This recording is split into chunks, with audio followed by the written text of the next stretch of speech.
Here we go. Hey, hold my beer. And now...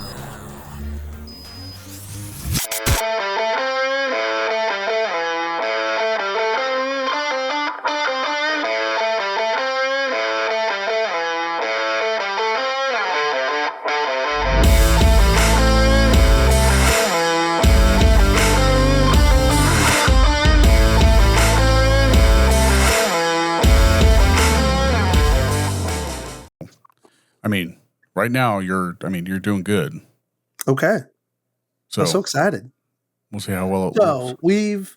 For those of you that are hearing better quality, maybe, hopefully, or seeing better quality and not delayed responses in me and Bobby, I updated my cord that went to my Starlink, and we are seeing much better numbers.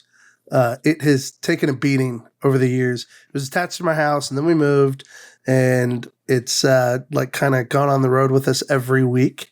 So when we were first setting up the church and using it, like every week, somebody, like I'd get the internet set up, and then somebody would go out the door that I had the cord running on, and then like wouldn't bother to fix it, and so the cord would come under the door and get like crunched, mangled. Yeah.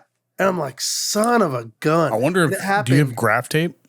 Gaff tape? Yes. Or gaff tape, yeah. Yeah, we have gaff tape. The problem was, though, the only way through is between two doors. And even if we gaff tape it, like I would have to tape it on the outside and the inside. So it was a bit too much of a hassle. We finally got something to put in front of the door so that people wouldn't go in and out of it.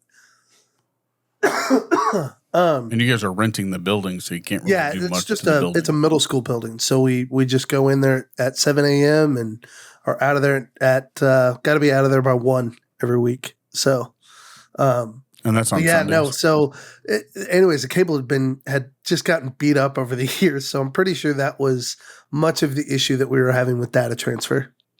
So it's running better. That's for sure. Well, I do know that Riverside is more strenuous on your computer because I can tell already. So now I know that I need to work. Well, I can just tell. Like it's not like you're glitching out bad. It's just Riverside does that too. Especially your laptop's pretty old, isn't it? No, not really. I think 2000. Oh gosh, why would you say that, Bobby, and remind me? I'm just saying, like the older 2017. The older your hardware, the more strenuous Riverside is because it's built on AI. So if your computer is not kept up with the AI standards, like it's weird. Like Riverside puts out all this stuff that your computer has to be at this standard. So that's the only downfall. But now I know I'm going to work harder on OBS so that way it's less strenuous on your computer. And we can have cooler quality like imaging. Maybe I just need to call Daniel. Oh, I can't go PC though. I have to have my laptop. You can get a good PC or for doing the church stuff. Yeah. I have to be mobile. Well, shoot, they I almost got what's that brand? Not Toshiba. It's a gaming laptop, but it was made Alienware for video still a thing? Alienware, I when you Google something like that, like it doesn't come up. Like Alienware is not a top tier thing, but like Apple, of course, always is because of the quality of their processing on their laptops for laptops. Yep. Now, when it gets to, I forgot what the brand is. It might be a Chromebook. Chromebooks on the top, like on one of those top lists, and then also a what's that damn brand? If you said the brand, I would be like, yeah, that's it. It's a gaming laptop for PC. And it's laptop. Yeah, it's a laptop, and a lot of people like it's also falls under a video editing laptop. Because Apple doesn't make gaming laptops. True. So let's see what this brand was that I was Googling. Well, Newegg's pretty popular, so I'm just going to click on the first one. All right, so GeForce is on the top list, $4,000 for that. MSI. Is it for laptops? Not Asus. Yeah, MSI is a gaming laptop brand, but Dell is on that list. I'm trying to find the one brand. It's not Toshiba. It's a very well-known brand, though. Oh, well. It doesn't matter. But you're not going to go there anyway. But yeah, that's what it says. Okay. But other than that, I saw there was a video on, I think it was Facebook. I think your parents had just gotten back to Florida. Yes. For the church. Yeah. Was that guy dancing? Is that what it was? I don't know what the video was. I'm trying to. I saw you in the background, and no, he was cleaning up the floor with paper towels. That's what it was. Oh, Cy was cleaning up at church. Yeah. They had a spill. Yeah. And that's our senior pastor. Your dad's voice, Dave's voice is very, very, very much his own. Yes. Like nobody else has that voice. Like you're not going to miss, I guess. You're not going to misidentify my dad's voice. Yeah. For sure. At all. Unless you don't know him, of course. Very well, because we heard it on the sidelines for years. And he was even in the news for it. Absolutely. Not that it was like the Chiefs announcer voice. It's just that his voice carries. We went to a baseball game for a student down here, Aiden, on Thursday. And we were, it's at a local park. It's like a lottery style, draft style teams from the local area. So like, and some of the teams then like get players looted from the high school team. So it's just like, it's not like high competition. It's not like travel ball. So understand that's the context. And the parents sit in like comfy chairs along the sides of the thing. This is not like high end thing. So with that context, the Millers show up and start cheering like we do at sporting events and totally change the dynamic. And we were telling that story to a friend of ours down here, Andy, about how my dad is on the newspaper from the year we won our senior football game, our senior championship. Dad's the cover. Wasn't that Sub-State that he was on it for? No, it was state championship. I thought it was Sub-State. No, it was state championship that he was the cover story. The cover says Hutch High wins second championship or something like that. But the article is about my dad and how obnoxiously loud he is as a super fan. He should get a TikTok or a social media page like Trev Chirps. Could you imagine? Dude. Like, he would be hilarious. Do you watch Trev Chirps?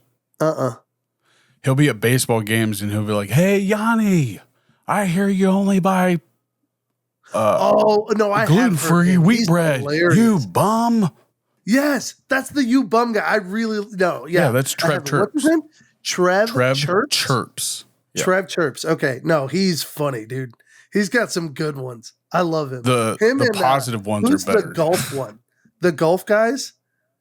Golf guys. Oh, the walk up, try to get somebody to back off of their wall. Yes. Yeah, those guys. That's like a trend. Too. I don't know if there's not like a just designated group of guys. That's just a challenge that people do. I think that was a group of guys. There are people that do it, but there's several people that do it. Well, sure, yeah. It's a whole trend now, but I'm pretty sure it was a group of guys that started it. I think it's like golf adjacent or something. I can't remember what the name of it was. Yeah, they would just walk up to go drive their ball, and then they try to get them to back off by saying something off the wall. And they were good, too. It was some creative stuff.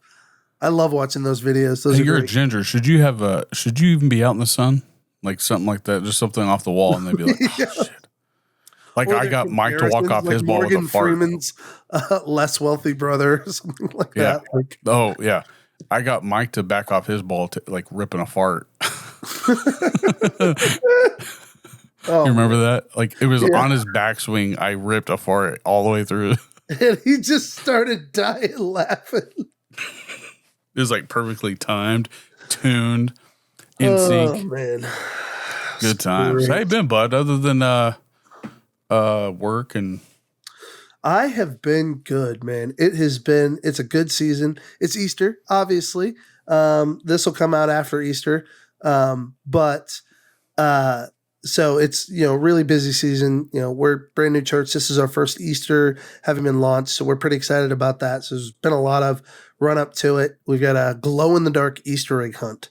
So we've been prepping for that. We have like 15 glow lights for a half of a gymnasium that we're going to set up. And then we've got like decorations, all sorts of fun stuff. And then just eggs that are going to be scattered everywhere. And it's all in neon. It's going to be a lot of fun. We're pretty excited about it. What does that consist? Like, do you guys have to dye the eggs in a glow in the dark dye? No. So we, Heather bought some, is it Party City? I think that was going out of business. Yeah, they're all closed now. So, in the early prep for Easter, Party City was doing all of its like clearance out stuff, closeout stuff. And so Heather went and got like a bunch of prizes and decorations and eggs for really, really cheap. Like everything she got, I think we've spent maybe $300 or $400 on all this stuff. And it's easily north of $1,500 in value. I've never bought in a season of all holidays. Some of it, of course, is stuff that we can reuse. Others is like one-time use. But so like what we did is we've got like these bright colored Easter eggs, and then we wrapped them with neon tape. So we have a single layer of, or single or sometimes double layer of neon tape around the middle.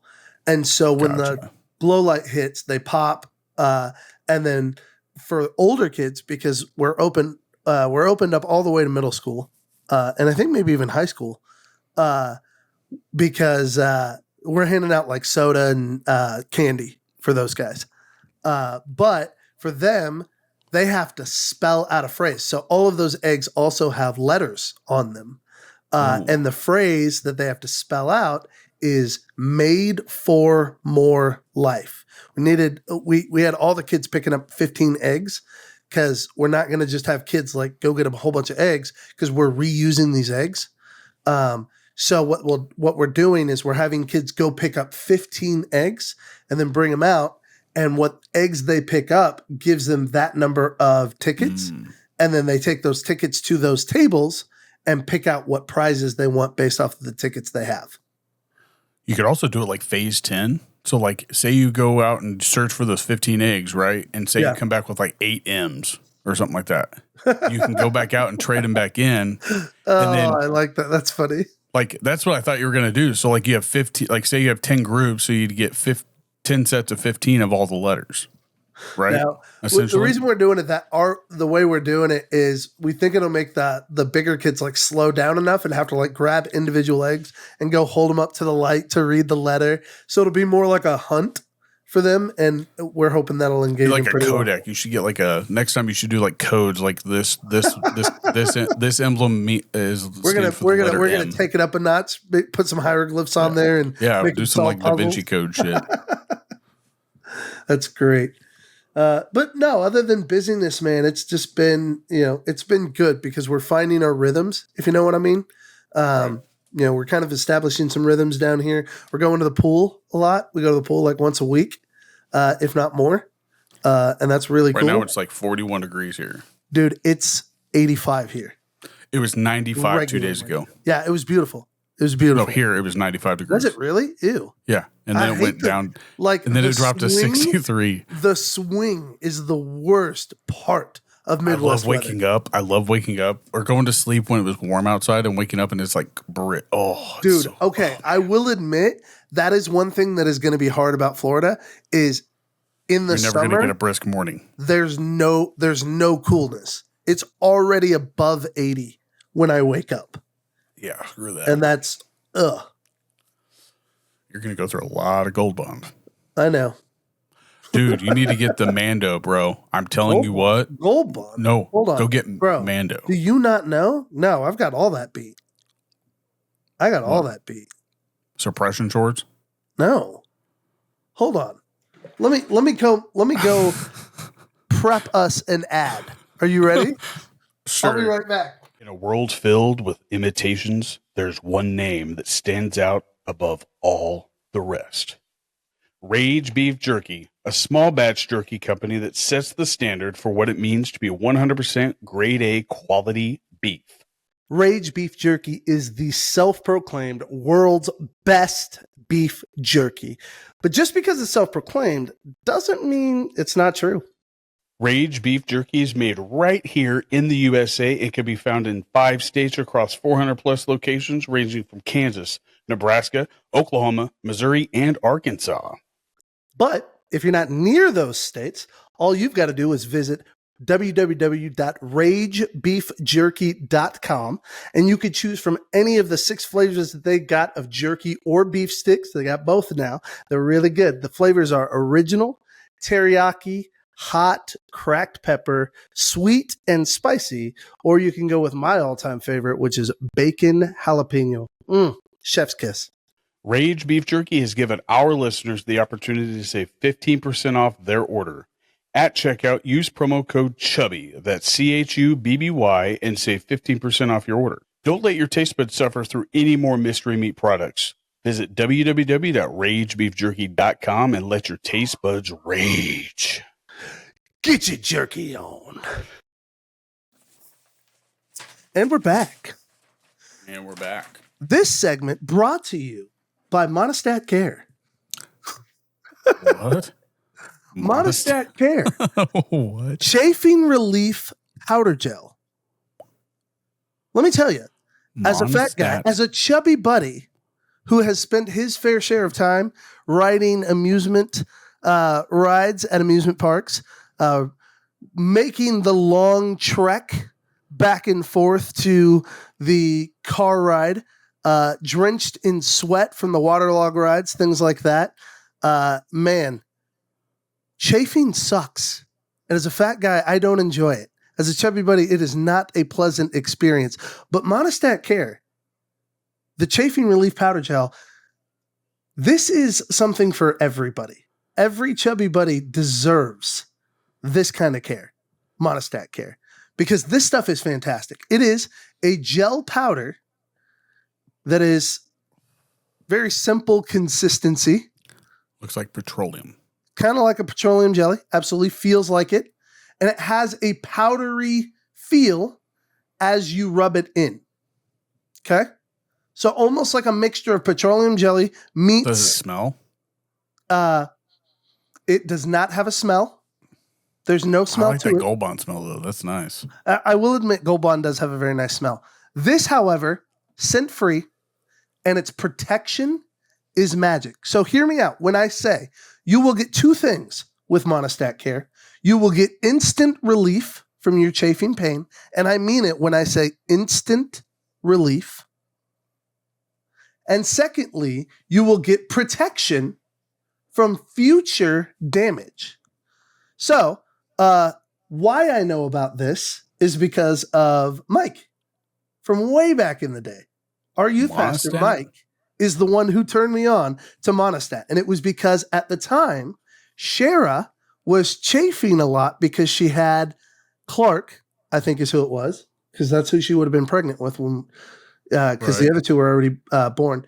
But yeah, so Shara was pregnant with Clark, and Mike discovered this stuff, and he says he would never go back to anything else.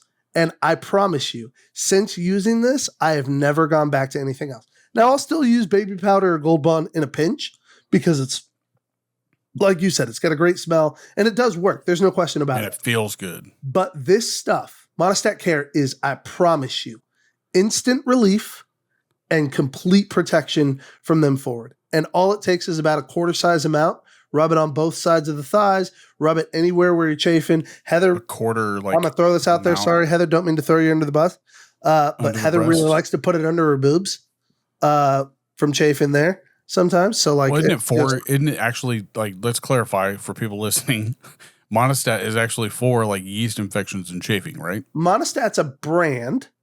They I thought it was make, No, Monostat's a Okay. brand. They make things for yeast infections, things like that. They have primarily been a female care provider. But I mean it when I say this is not just for females. This is I for had no idea that it was a brand. anyone who struggles with chafing. So right there, Bobby, reach out to Monostat, see if they'll ever actually take that as an ad. But I I'll promise share you, that clip for Monostat. I want to be clear. I would do that I'm doing that regardless, just because of how much of a difference it's made for my chubby buddy thighs. Like, can you get bigger tubes? Because that's a small tube. I buy 4 of these tubes on Amazon for about $22. Yeah, I've been using. But Walmart like I said, it started only its own uses Mando. about a quarter size amount Right.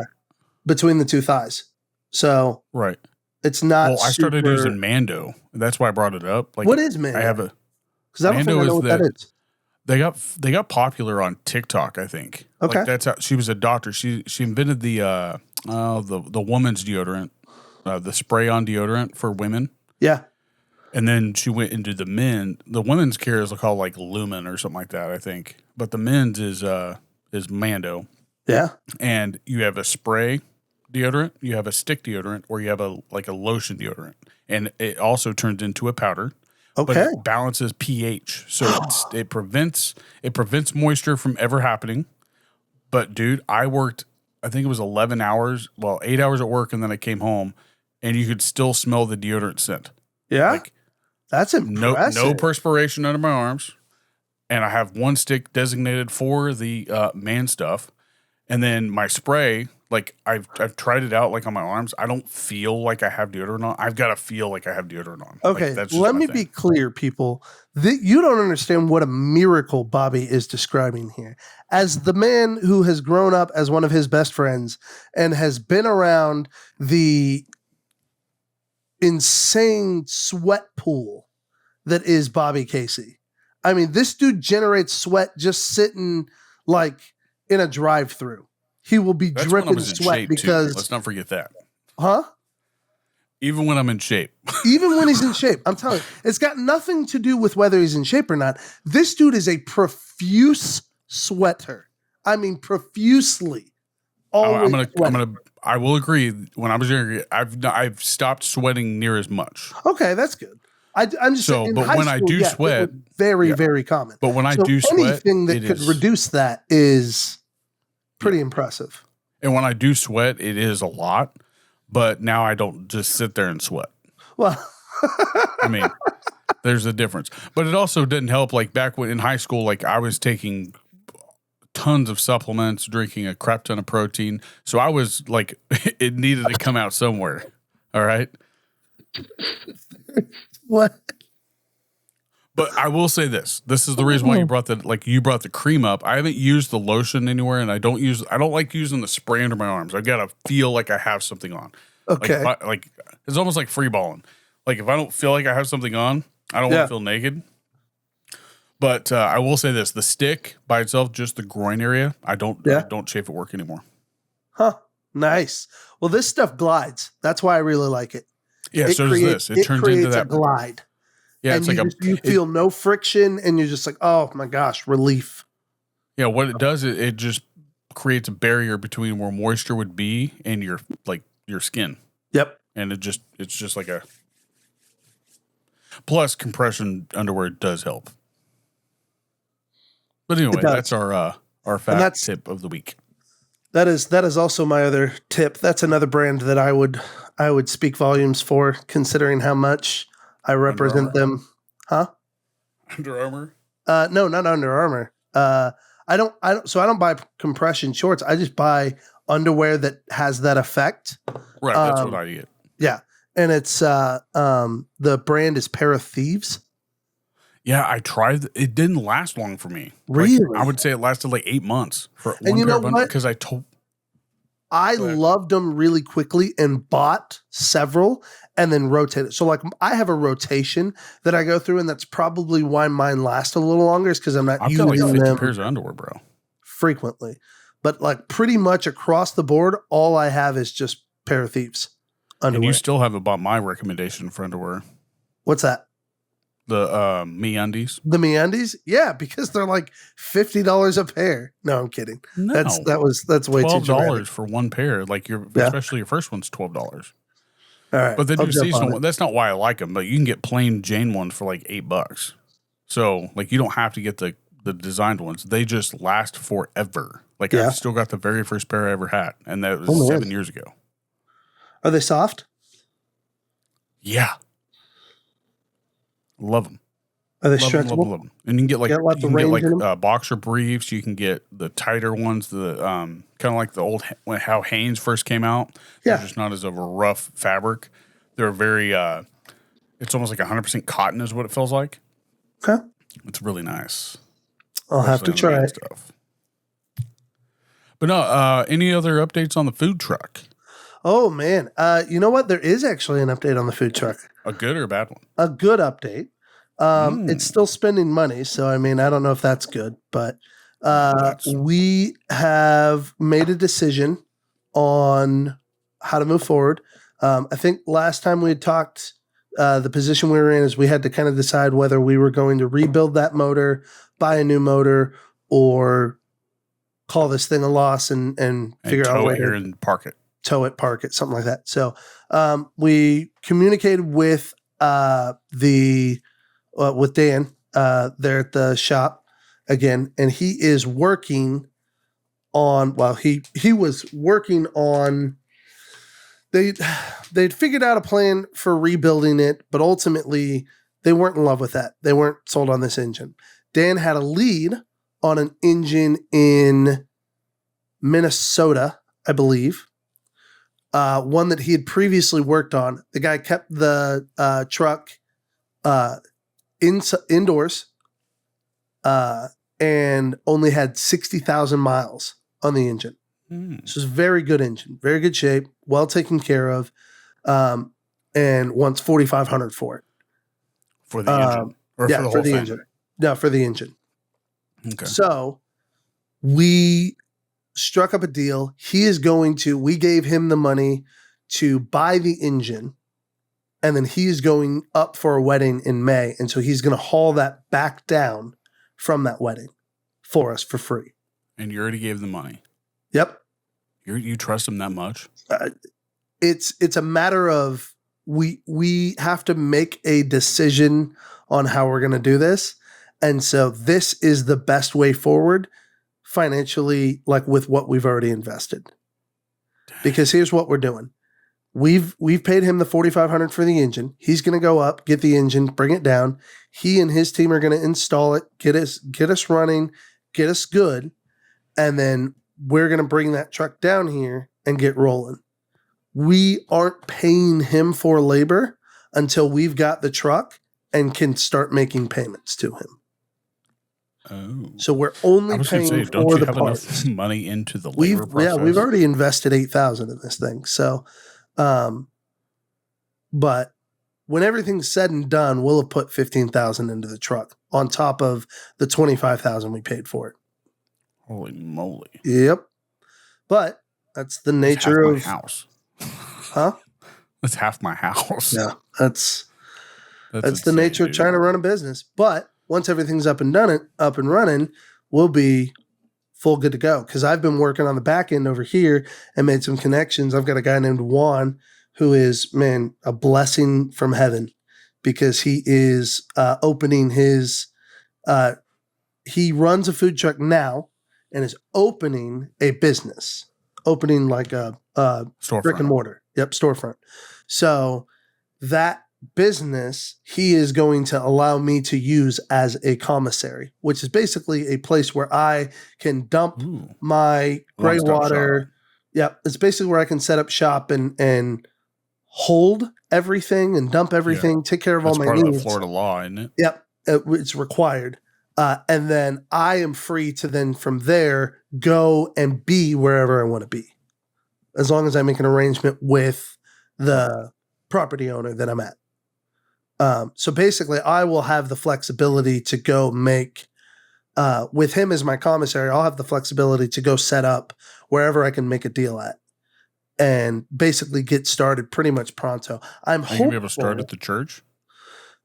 What do you mean at the church? Like on Sundays, you're going to be able to set up out there? Yeah, that's nothing. I can do that. Oh, I didn't know if that was a problem. I'll be able to do that basically once I've got the truck. Okay. But as far as like actually like having a location where I'm set up weekly and sell, I'm hopeful that I can make a deal over here. A Tractor Supply just got built right across the street. That's weird. From our house, and it's right in the middle intersection of the community that we live in. So it's tons of traffic. I'm going to see if they'd be willing to rent me out a spot in their parking lot to park the truck. Nice. And if they would, then man, I'm set up and I can start running. And I'm not going to have much competition sitting in that parking And lot. Tractor all alone. Supply, I don't see it being that busy, so they're probably like, yeah, you can set up here. Like the ones here, I know that they don't charge. Especially if I'm set up closer to the road, away from their building. If that's where I'd want to be anyway. Usually they have a pretty big parking lot for like getting in like large like inventory. Yeah, it's a little weird how it's set up, but I see a couple of spots where I think I could park the truck. Can't be weirder than the one Hutch has.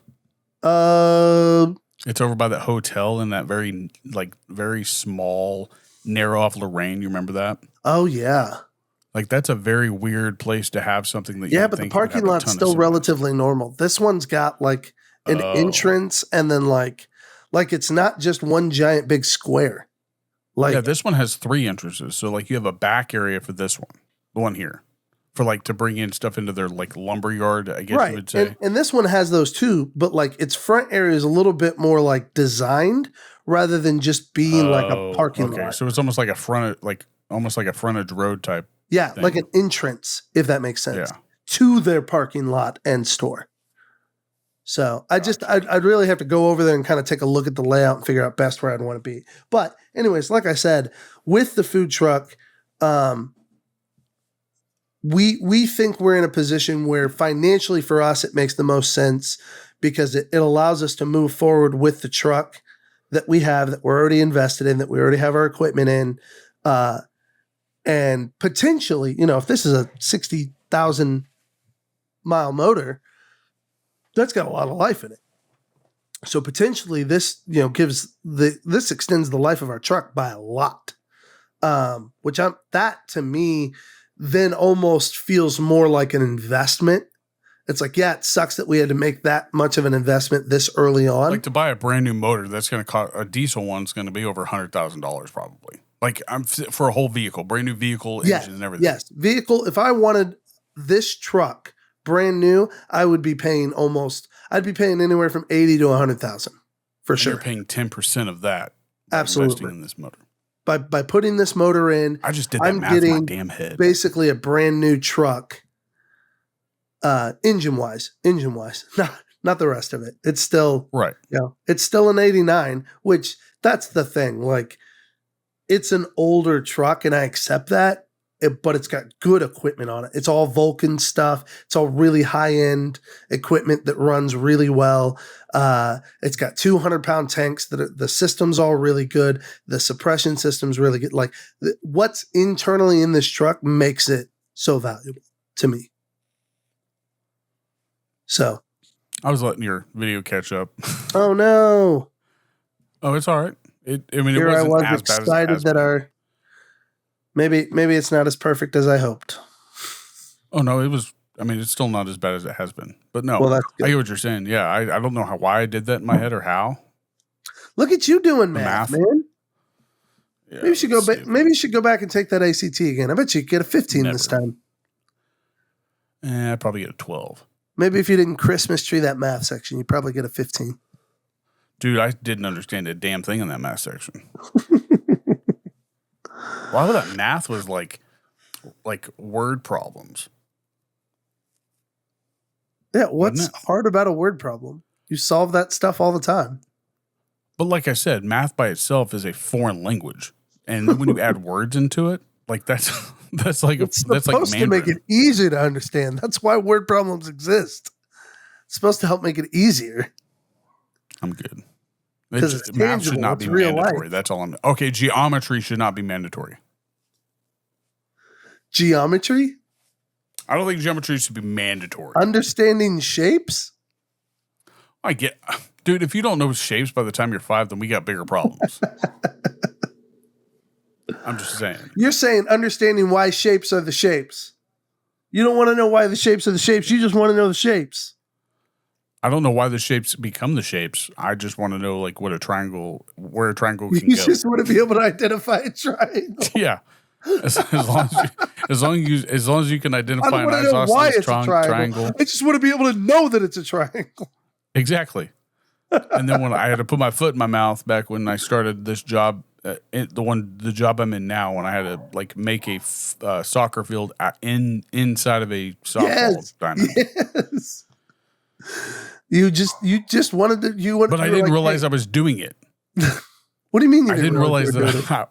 Well, when I was measuring it out, like I knew what I needed to do. I just didn't. I didn't apply the mathematical law to the like what I was just doing it like almost like it was second nature, like I'd already done it. A squared plus B squared equals C squared. Like the Pythagorean theorem, I didn't come across my mind. All right, I just did what I knew I needed to do to make a line straight and to make the field according to the playing surface. That's all I needed to do. So, but I just did it without realizing that I was doing it. Naturally figured out geometry. But I already if you play sports and you know that a field needs to look like this, like you can naturally figure that out. Like you still have to do math, but you don't have to do like. Well, part of that is because you learned what a rectangle was as a little kid. Like, and it's different. And it's different when you're doing it on paper versus like on a mower and with a string. Like physically, I can do something math-wise. If I can physically do it. That's what I love. You're a tangible person. That's the thing. Like on paper, it's not as clear as it is on a field to you. Yes. Like $5 says if your math class would have been done in a field using like a mower to cut stuff out, it would have been a hell of a lot easier for you to understand. Probably. Instead of written on a piece of paper. Because you can visualize. It didn't help when I had teachers that were boring too. Like teachers matter. They do. Who was one of our favorite teachers, Bobby? For which part? Like math? Oh, the one teacher that you and I were the only people that chose. Oh, Miss Everybody Stapleton. else got assigned her. Mrs. Stapleton. Rest in peace. Yep. She was known as the bossy, mean 6th grade teacher. English teacher, to be exact. Yeah. People did not like her. And almost every student, well, I say almost because there were only 2 that didn't, requested not to be in her class. I think she sort of reminded me of my mom in a way. Like the way that she went about her method of like teaching. And I don't know. I a lot of mom vibes. Appreciated as a kid who was easily distracted. I appreciated a teacher who wasn't afraid to call me out on it to help me stay focused. Yeah. Okay. So here's my perfect hot take on that. She was a mixture of my mom and Randy Dreiling. Absolutely. She was the best of both worlds in that she wasn't just mean. She was mean because she cared about you. Right. And I will tell you, I can only name 1 or 2 other teachers that loved me as much as Mrs. Stapleton did. I can't think of another teacher like that. Mrs. Winters and Mr. Miller. See, Mrs. Winters was almost like too sweet for me because she was never my teacher. I was her teacher's aide. So there's a difference. Mrs. Winters legit changed my life. She's the one who got me into math, got me into math competitions. She's the one who didn't make me feel so weird about being the odd kid, about being the one who wouldn't stop talking and who got all his work done faster than everybody else and so would sit there and fidget. I think she was the first older woman I found attractive. She wasn't older. She was like to me when I was in 5th grade. She was right. She was an older woman. She was. I was gonna say she was like in her 20s or late 20s. And we were what 11? That's well, I was 11. That's right. I was 9 when I met her because she was my actual teacher in 3rd grade. She's older than my wife now. Yeah, 3rd grade. So I mean, it adds up. Like it makes sense. She wasn't even my teacher, and I was like, oh man. And then when you get into those junior highs, it's like, oh, we're getting who was even that better looking women. Junior high that you crushed on so hard because she was pregnant. Is that who that was? She was pregnant? Yes, I remember. Oh, I don't know. And I thought that was so weird. I was like, the teacher that you had a huge crush on got pregnant and was pregnant throughout the school year, and like you still had a crush on her. Ms. McFadden was the cheerleading teacher or cheerleading I think it might have been her. Wasn't she pregnant for? I don't remember a pregnant teacher in junior high. I feel like I remember that. I mean, but you also weren't on that floor either.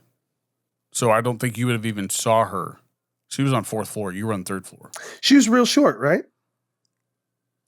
Yeah. Yeah, I'm telling you. To us in 7th grade, that's where we were the same height. So Right, which is weird for an adult to be your height in 7th grade. not for me. I was below average in height. So Like it would for be you, especially weird if an adult was your height and you were in 7th grade. Yeah, but I don't remember her being pregnant. That's what I was. But she Pretty was sure very she attractive. was. Now Pretty she's a sure she principal. was, and it was the one reason I always thought it was weird that you were so attracted to her. I was like, but I she don't has remember. a baby. She's like having a baby. All of the teachers had babies. I didn't mean Except for like Miss she was Edelson. currently producing a baby. She was in the process of building it. Well, I could be like Ross from Friends, and I got that thing. Ugh.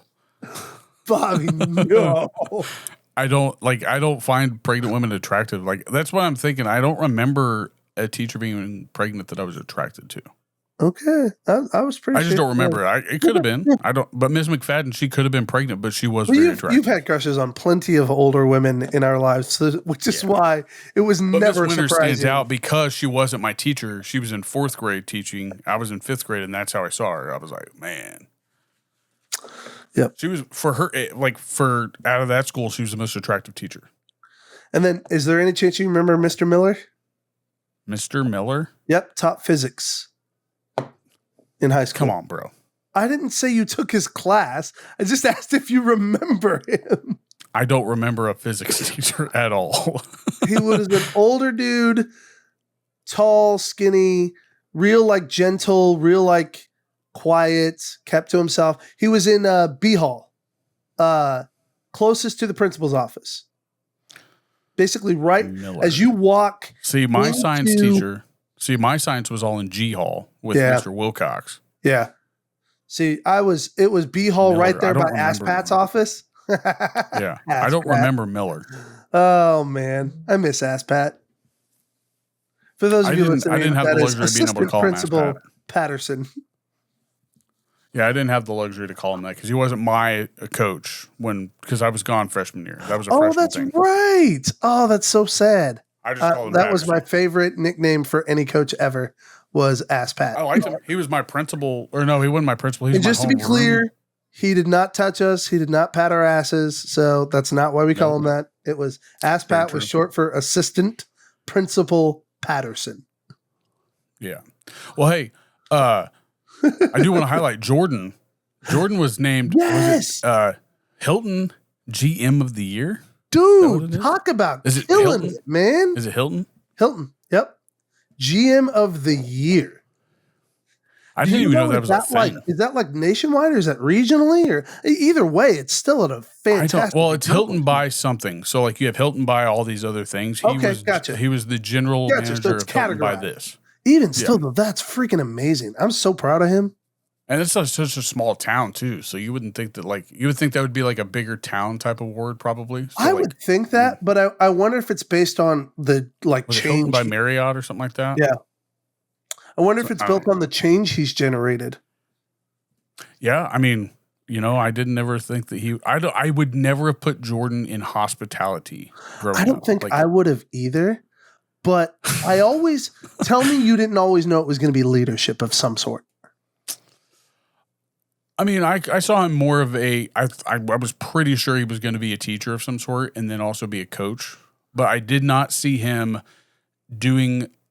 See, I would never have put him as a manager of any type of like store or anything like that. Really? Like no, not a manager. So like leadership, that I agree with you, but being a leader in charge of a process is a total different thing. Absolutely so like, right. Absolutely right. He's would have so never good wanted with him- people though. Like he doesn't. he's always he been good doesn't with like people. it. He gets annoyed by it, but he is good with people. And it's not the people, it's the what's the word? It's the customer service. I did not see him wanting to do customer service. 100% with you on that. The hospitality and customer service element of it is the surprising factor. I always knew he was a good leader, and I've surprisingly always could tell that he's good with people. He just gets annoyed by him so easily. It probably helps that he he's a walks girl away. dad. Yes, that's what I was going to say. I think the girls have taught him such a deep level of patience that it's just improved. And then, of course, you know, he's a sponge. And with Christine and how hard of a worker she is, her doing it first, he took so much of that in just being the sponge that he is, that I have no doubt that he hit the ground running because he already had an understanding and concept of what to do because of Christine's work. So what it all boils down to is that his kids deserve the credit for giving him the maturity and strength of resilience. And his wife deserves the credit for giving him the running start that he got. So really, I guess opening the door to what his potential. Yeah, absolutely. So really what we're saying is Christine's a great GM too. She's Christine a GM of 2. and the kids for Jordan's award for GM of the year. Yeah, Jordan should be. This is like when Jordan knows you a nice meal for this. Yeah, when an actor gets an award, an accolade, you don't just go up there and talk about it. You just hand it to your wife. It's just, here you go. Love it. Yeah, I thought that was pretty cool. I was like, man, like we don't realize how big that is. Like an award like that, like for a that's got to be a top, like a Forbes 100, that's right? huge. It's such a big deal, man. Like that's got to be a Forbes 100. You know, he's not going to say a word about it. I think Christine had to share it because he wouldn't. Yeah, Christine shared it. Yeah. So props to her for. But hey, congrats, Jordan. At least keeping us in the loop. Or congrats, Maddie, congrats, Christine. Yeah. I'm sure Jack's played a part in that too. I mean, he's got to deal with men too. Oh, Jackson boy, absolutely. But no, congrats to Jordan. I just thought but like his kids for sure had to have made him why. Like that's probably why we never saw it, because he didn't have kids. But speaking of kids, we've all grown, man. We've all grown. You've grown being married. I've grown being married, having kids. Jordan's grown being married, having kids. It's kind of nice, right? And speaking of kids, we had Holly this past weekend. Yay! How was that, dude? bud? I know she's your little buddy. She loves you. We haven't seen her since. Well, I mean, Jamie's been working. I've been working, and then her mom's pregnant again, so she's having another kid. Okay. But no, yeah, she's awesome, right? I want to tell this story so bad, but I don't. Is JV gonna hate you for telling the story? Oh no, this was like the only reason I feel comfortable telling this story is because it came from a 5-year-old. All right. Oh, and great! Those that don't know, but like I don't know if you remember the episode that we talked about how kids tell the best stories and stuff like that. Right? Absolutely. Like, kids, didn't you share a story from her in that episode too? No, well, I don't remember the whole story because she didn't tell it to us. We were told by a third party. And it was how she said that there was an owl outside of her room, like keeping her up at night or something. Right. And that wasn't true at all. But no, like not only do they tell stories, they are so, what's the word? Okay, what's a good word to describe a kid that has no idea something is wrong, but is, what is it? Not naive, but innocent. She's completely a 100% innocent 5-year-old, right? She's like a TED Talk with a tutu. Okay, she's got a vocabulary of a lawyer, but still has that 5-year-old mentality that thinks like glitter, but still thinks glitter cures cancer or something like that. Dude, she comes over, right? We have her for the weekend. Jamie brings her over. They get to our house, and none of us have eaten yet, so we're all hungry. We do that same thing. What do you want to eat? Blah, blah, blah. I don't care. What do you want? When we really do care, right? But Holly, she breaks that pretty easy by saying, hey, can we go to Applebee's? Smart kid. Hot take. I've never had a bad steak at Applebee's. Okay. Really? I've never had a bad steak. I've had some dried out ones. I haven't had a dried out one, but I also get the Bourbon Street steak. Mm-hmm. Like, moi. Okay. Anyway, so I was like, sweet. We go to Applebee's. Did you want that word, by the way? What's that? Did you want that word? What word? You were asking if there's a word for the way Holly is. It's precocious. Okay. I mean, she develops skills way faster than other people, and just like. And this story will show that to you, but it'll also give her that naive, the naive part of it. Okay? Right. She's still a child. She just doesn't always act like it, and so it catches you off guard. That's called precocious. Dude, yeah. Okay. So we get to Applebee's, we sit down, we go to a booth. We're in the booths that are by the front window of the store. So like, when we get seated down, I never have my back to the door. I'm alone. It's just habit. So they sit with their back to the door. We're sitting there. She gets her coloring sheet. She gets her like that kid's menu or whatever. She's coloring, playing tic-tac-toe. Great. We are in heaven at this point. All right. While we're waiting, a family of, I think it was like 4. It was a mom, a dad, a baby that was in a high chair, and a little girl about, if not, she had to have been at least Holly's age. Okay. Maybe a year younger or older, one of the two. But they come in, and everybody knows this family's here because this kid, the little girl, like is loud. That's the first thing I noticed. She's loud. She's like a bull in a china shop. Like she's either ready to eat or she's just cool with like seeing what's going on. Right. Everybody knows she's there. So does Holly. They sit down. While we're still sitting there waiting, they get acquainted with each other through that. When you sit at a booth at the window and it has that little nook, like a shelf there. Yeah. They get acquainted with each other through that little nook, right? So they're showing each other their color sheets, like they're drawing and coloring and stuff like that. Cute. And their conversation, like she becomes quieter, the little girl does, and they're like whispering at this point. And I don't know what they're saying. Neither does Jamie. But at certain times of the conversation that they're having, Holly will stop and tell us what's going on. Like she'll give us like the play-by-play. Like she'll be like, "This girl's a really good drawer. You should see the snail she drew." Right? Like those are the words that only come out of either a 5-year-old or a pre-K art teacher. Like that's not. So anyway, we're sitting there waiting for our food still. And out of nowhere, like on one of her stops that she was kind of giving us that play-by-play, she literally like does this like almost ADHD type thing. ADHD or maybe like an anxious curiosity, if you will. She turns around. She's like, "Hey, what's the Spanish word for 5? Cinco?" And I'm like, what? I didn't know anything in Spanish at that age. I don't know if you did. I probably didn't. I probably learned my first Spanish word in 4th or 5th grade. And she's not even in Dora, first. though, man. She's got access to things we didn't. She dropped a Cinco like Dora the freaking Explorer. Right? And I'm like, there's no way they're having a conversation in Spanish. I was like, no way. Like, but I couldn't hear them. I didn't hear one lick of Spanish. That's the only thing of Spanish I heard. That's so weird. Anyway, we're going on right just shortly before we get our food.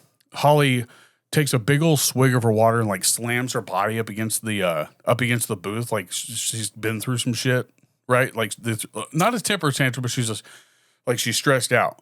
And I'm like, what the hell? And out of nowhere, she says, "I can't keep up." She's speaking another language. And I'm like, I didn't hear anything I can't keep remotely that sounded like a foreign language or anything like that. Now, here's the kicker. The little girl, she wasn't speaking in another language. She did, however, have a speech impediment. A speech impediment that's very similar to like Kripke from Big Bang Theory. No. So she couldn't enunciate clearly. Exactly. Oh, no. She was saying like the color wed, and I'm gonna dip my fries in Wench dressing. Oh no. And Holly was like, it was fun watching her try to like sort of like expel this, like, I've never heard this before, right?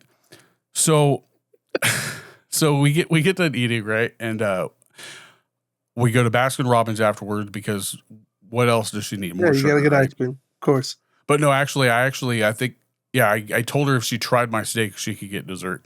Nice. So we went to Baskin Robbins. We get home, and Holly's ready to play. I think any kid that age is ready to play, right? Sure.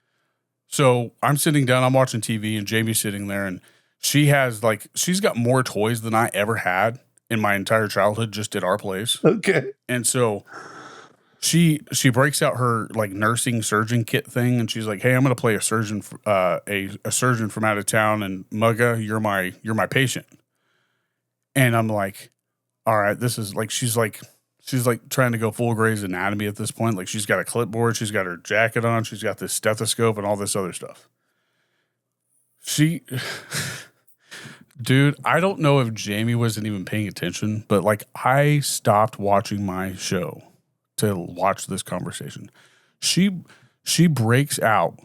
She walks up to Jamie, all nonchalant, serious as a heartbeat, or serious as a heart attack, sorry, and starts writing, "What brings you in today?" What brings you in today? Jamie has no idea what she said. I'm like, what? Then she hits her with the zinger, right? And Jamie still didn't hear it. She says, how do you say? Okay, she goes, "Are you a smoker, or do you use any alcohol, or alcohol or recreational drugs?" I'm like, recreational drugs. I lost my shit, dude. I lost my shit. One. How does she do this? Like, she's not a surgeon. Like I know a doctor's never asked her if she uses recreational drugs. She either watches way too much. Put on the full speech impediment, dude. She's teaching. But did you hear what I said? She literally told us that she's going to play a surgeon from out of town. A surgeon from out of town. Dude, I now know why people like Bert Kreischer think kids are comedy gold. They are, dude. Oh my God. She literally thought the girl with the speech impediment was speaking in a different language. It's like she's speaking Wanchanese. Oh gosh. Wow. Yeah. I'm like, and Jamie finally had to tell her, she's like, it's she had a adorable speech now. impediment. In 10 years, it's a bullying case. Right. That's why I was like, it's cool because she was 5. Yeah. Right? She's 5. It's fine because she's 5. When she's 15. That's the only reason. If she was 15 and she did that, I wouldn't tell that story. Right. Yeah. It's not cute. It's maybe bullying, even 10. 10, yeah. Yeah. If you don't know that's not a foreign language, then that's pretty, it's pretty awesome. But I don't, did we have any kids growing up? Did we have kids like that growing up in school? No, that's the thing, man. And this is the point that I've made to Heather several times. Especially between you, me, and Jordan, we didn't have any little kids around us for most of our childhood growing up. We were the little kids. We were the young ones of the group and constantly chasing up. And we never really had any little kids around us that were influencing us. Right. I don't remember a kid that had a speech and I know it's called something that Kripke had. It's like a certain type of speech impediment. It falls under they turn their R's and something else into W's. Yeah. And that's I don't remember a kid that had that. Now, as we got older, we had one kid that lived in town that would come and play football with us. He had it. He was really tall and curly haired. Yep. I remember him. He's a cool guy. Yeah, I never had a problem with it, but I never thought that he was speaking in another language. I wish I would have, because you were older by then and understood what was right. up. But we didn't know that was a speech impediment. I didn't know that that was a speech impediment. I just thought he talked different. I knew what he was saying, but speech impediment when he would talk. I just thought that's how he enunciated words. I wasn't I wasn't around that. I was around you, Jordan. What about me though, Bobby? Early on, I struggled with lisp is only prominent stuff. When you're laughing or if you're saying stuff silly and stuff like that. It's nothing prominent. That's because I spent so much time in elementary school doing speech therapy. It used to be, and I didn't know you passed. 5th grade is when we met, so you had already had a lot of that worked out. Yeah, I had. Right, and I don't know if you can fix that type of speech impediment or not. I don't know. I wonder if it's muscular or what it is, but it is. It's. I think probably my own experience with speech impediment maybe helped me realize that his was a speech impediment pretty early on. So yeah, I stuttered early on, very briefly, in 2nd grade, between kindergarten and 2nd grade, but nothing that I needed to go to help for it. I want to know what the condition is called where you giggle after everything you say, because you definitely had that condition. Immaturity. or child. Immaturity was perfect. Immaturity was perfect. Dude, I laugh. Dude, anything like that right there, I had to not laugh.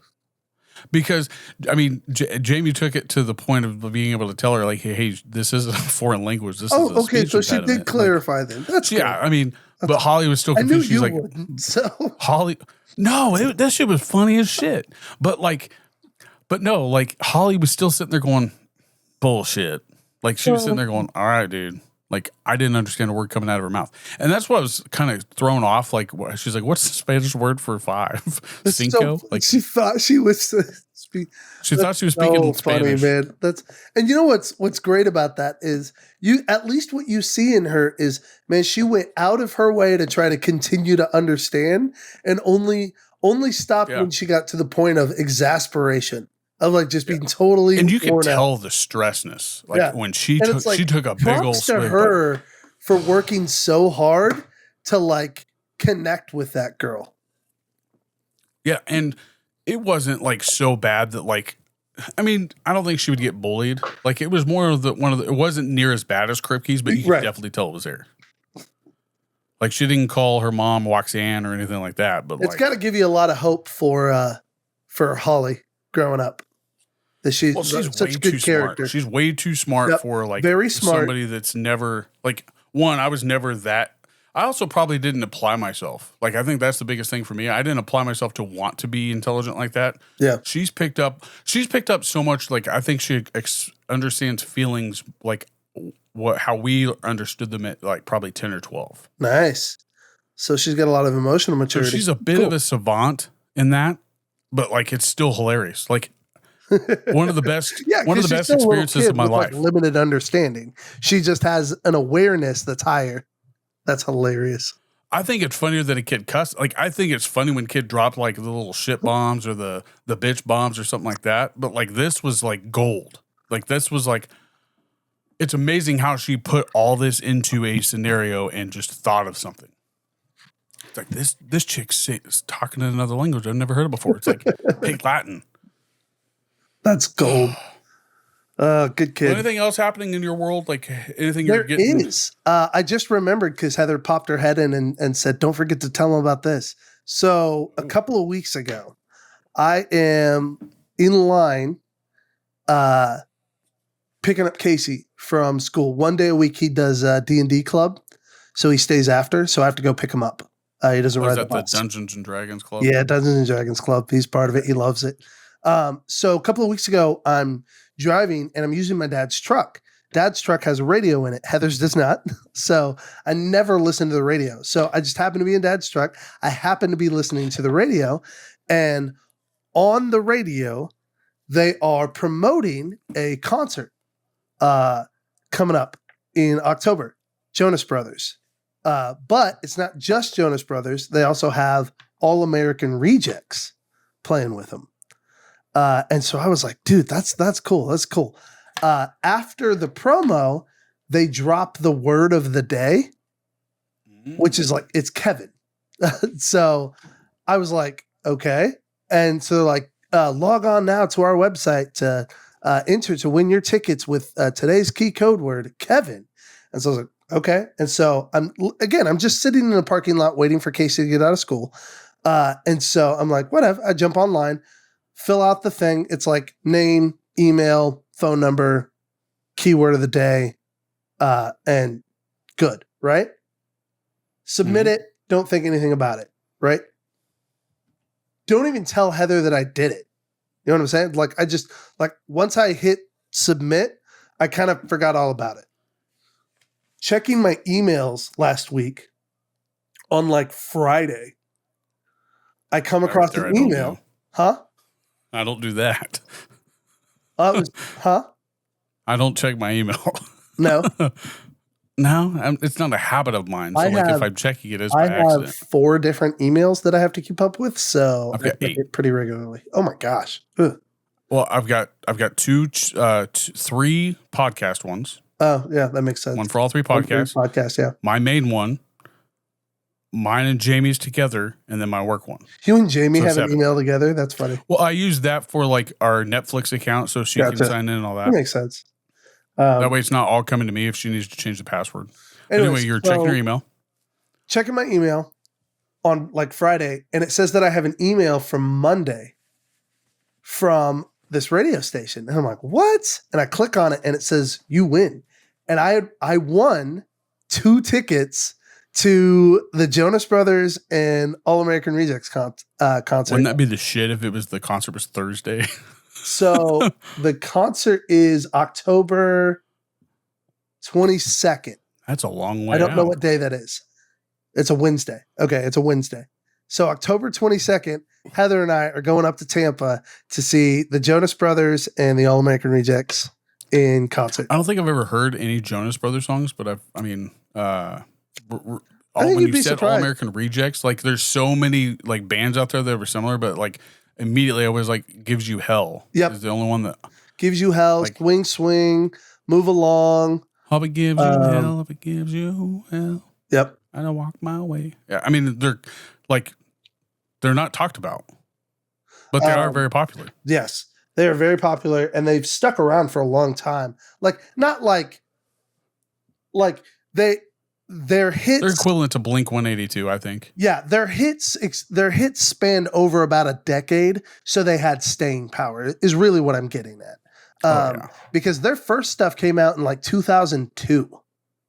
And then they had I thought it was hits before that. on the radio all the way up into like 2012 and 2014.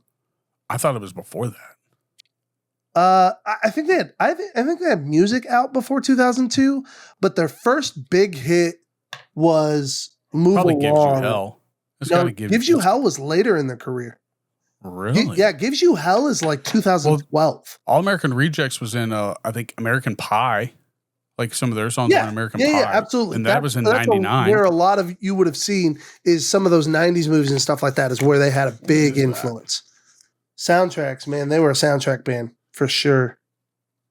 Yeah, I mean, very underrated, I think. I mean, Yeah. like I don't remember if I ever downloaded their music to burn onto a CD, but like still. After we won the tickets, I was looking at their like top 8 songs and I knew 6 of them. Like I could sing along to 6 of them. So I was like, all right, cool. That's fantastic. Yeah, add all my Wi-Fi on. Gives You Hell is Yep, the Gives You number Hell. one that comes up on Well, like I mine. said, that's actually later in their career. 2008. Yeah, It Ends Tonight was a really popular one. I don't think I've heard that one. That was an emo rock one. It was I'm on top of the world. Is that? I'm on top of the world. Hey, hey. is that them? No, I don't think that's them. I don't know. I'm on top of the world. It almost sounds a little like Safari like. Yeah, that's popish. I don't think that's not this song.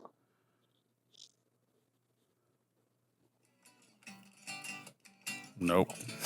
Never heard that one. But yeah, like I don't see anything before 2002. That's wild. I thought they were way like before I said, that. 2002. So they was- couldn't have been an American Pie. Well, not the first one. First one came out in No. 99, I think. Yeah, but maybe the later ones. Yeah. But anyway, you're going to a concert. Yep. Are they like All good American seats? Rejects and Jonas Brothers. I actually have taken Heather to a Jonas Brothers concert before. We were in Orlando visiting her best friend while we were there for her birthday. And it just so happened that her best friend and her husband were going to a Jonas Brothers concert. And the guy that they had gotten tickets from still had a way to get more tickets. And so I asked her, I was like, do you want to go? And she was like, I mean, because I can't get her to, like, she's not as passionate about music as I am. And so like getting her to go to a concert's like a hard push. It's got to be a good band for me to be like, ooh. I would agree with like, I want like, but I don't want to. I would go see, like I went and saw Nelly in concert. I would go see Nelly though. Like I would was a do that, blast. but I wouldn't go see. I've never heard I honestly cannot say I've ever heard a Jonas Brothers song Are you that sure? I would know. Swear, dude. During the halftime show, I've never heard that the chick that was pregnant for the Super Bowl halftime show, the chick in red. I'd never heard one of her songs. Sia, Was it Rihanna? Sia. See it? Huh? No, not Sia. Rihanna. No. Yeah, Wasn't that you've Rihanna? heard Rihanna before. Not the song she was playing. Didn't hear one No, of but those you've songs. heard like Monster with Eminem.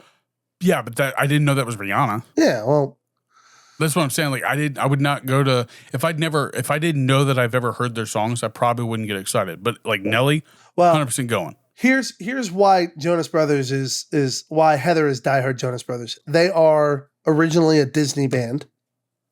They were the kids from the Camp Rock movies. If you remember hearing about those. I fell out of Disney, bro. Yeah, that's okay. I like most people grew up and did as well. Like, would you Just go saying. if you like if you saw Jonas Brothers live by yourself? Like, would you say, "Hey, I would go to that concert"? No. I would never have gone to see Jonas Brothers without my wife. But my All-American point Rejects. is my wife isn't traditionally like passionate about music in the same way that I am. She'll listen to it, but she's not diehard. Like, two of her artists that she is diehard about are the Jonas Brothers and Kesha, weirdly enough. Oh my God. She's still on Kesha? She loves Kesha, bro. And that's the chick that sings that TikTok, right? A little bit nuts. She's seen that TikTok song? The newest one? Yes. She's all about. Oh, no, I'm saying Kesha's that's how she got popular, with right? TikTok, yes. Although she had a couple of features before she even dropped TikTok that kind of helped her I just remember up. when you guys first started dating, or like she was down here, like she was all into that whole TikTok song. She's 100% still into Kesha. Her newest one, Yippee Ki-Yay, Heather loves that one. It's brand new, like it's like 2 weeks old as far as popularity.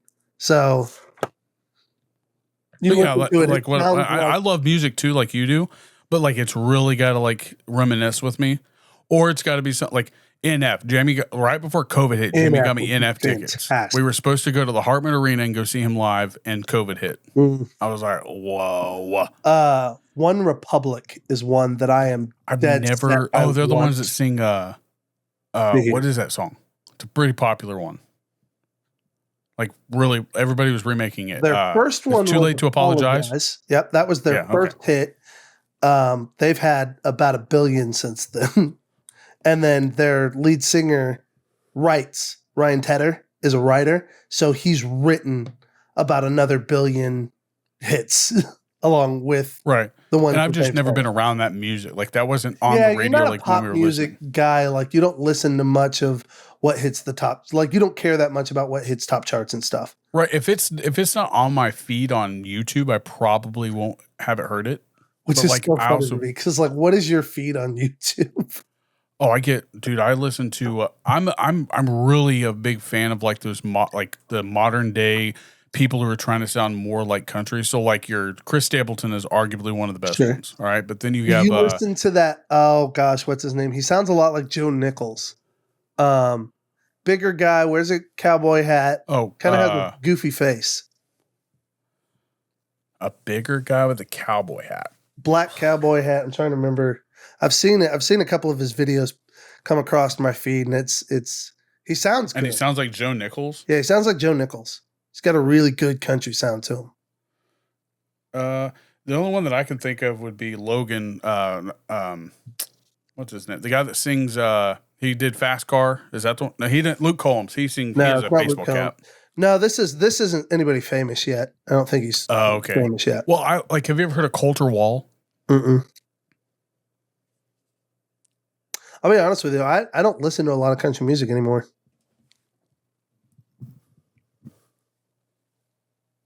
That might be part of my problem. What's that? I said I don't really listen to a ton of country music anymore. That might be part of the problem. Yeah, I don't listen to new country. Like I don't consider like Coulter Wall country. I consider it bluesgrass or southern rockish. Like if that makes sense. Yeah. Like Zach Brown Band. That's not country to me. That's southern rock. Okay. So like Coulter Wall, Yellowstone has a whole soundtrack on YouTube, and they bring in like all these people that nobody's ever heard of. Yeah. And these people are so good. Like it's like Johnny Cash level of music. Yeah. And it's like, but Coulter Wall, I found out because of Joe Rogan's podcast. He brought him up, and the dude's voice is deeper than Josh Turner and Johnny Cash combined. Nice.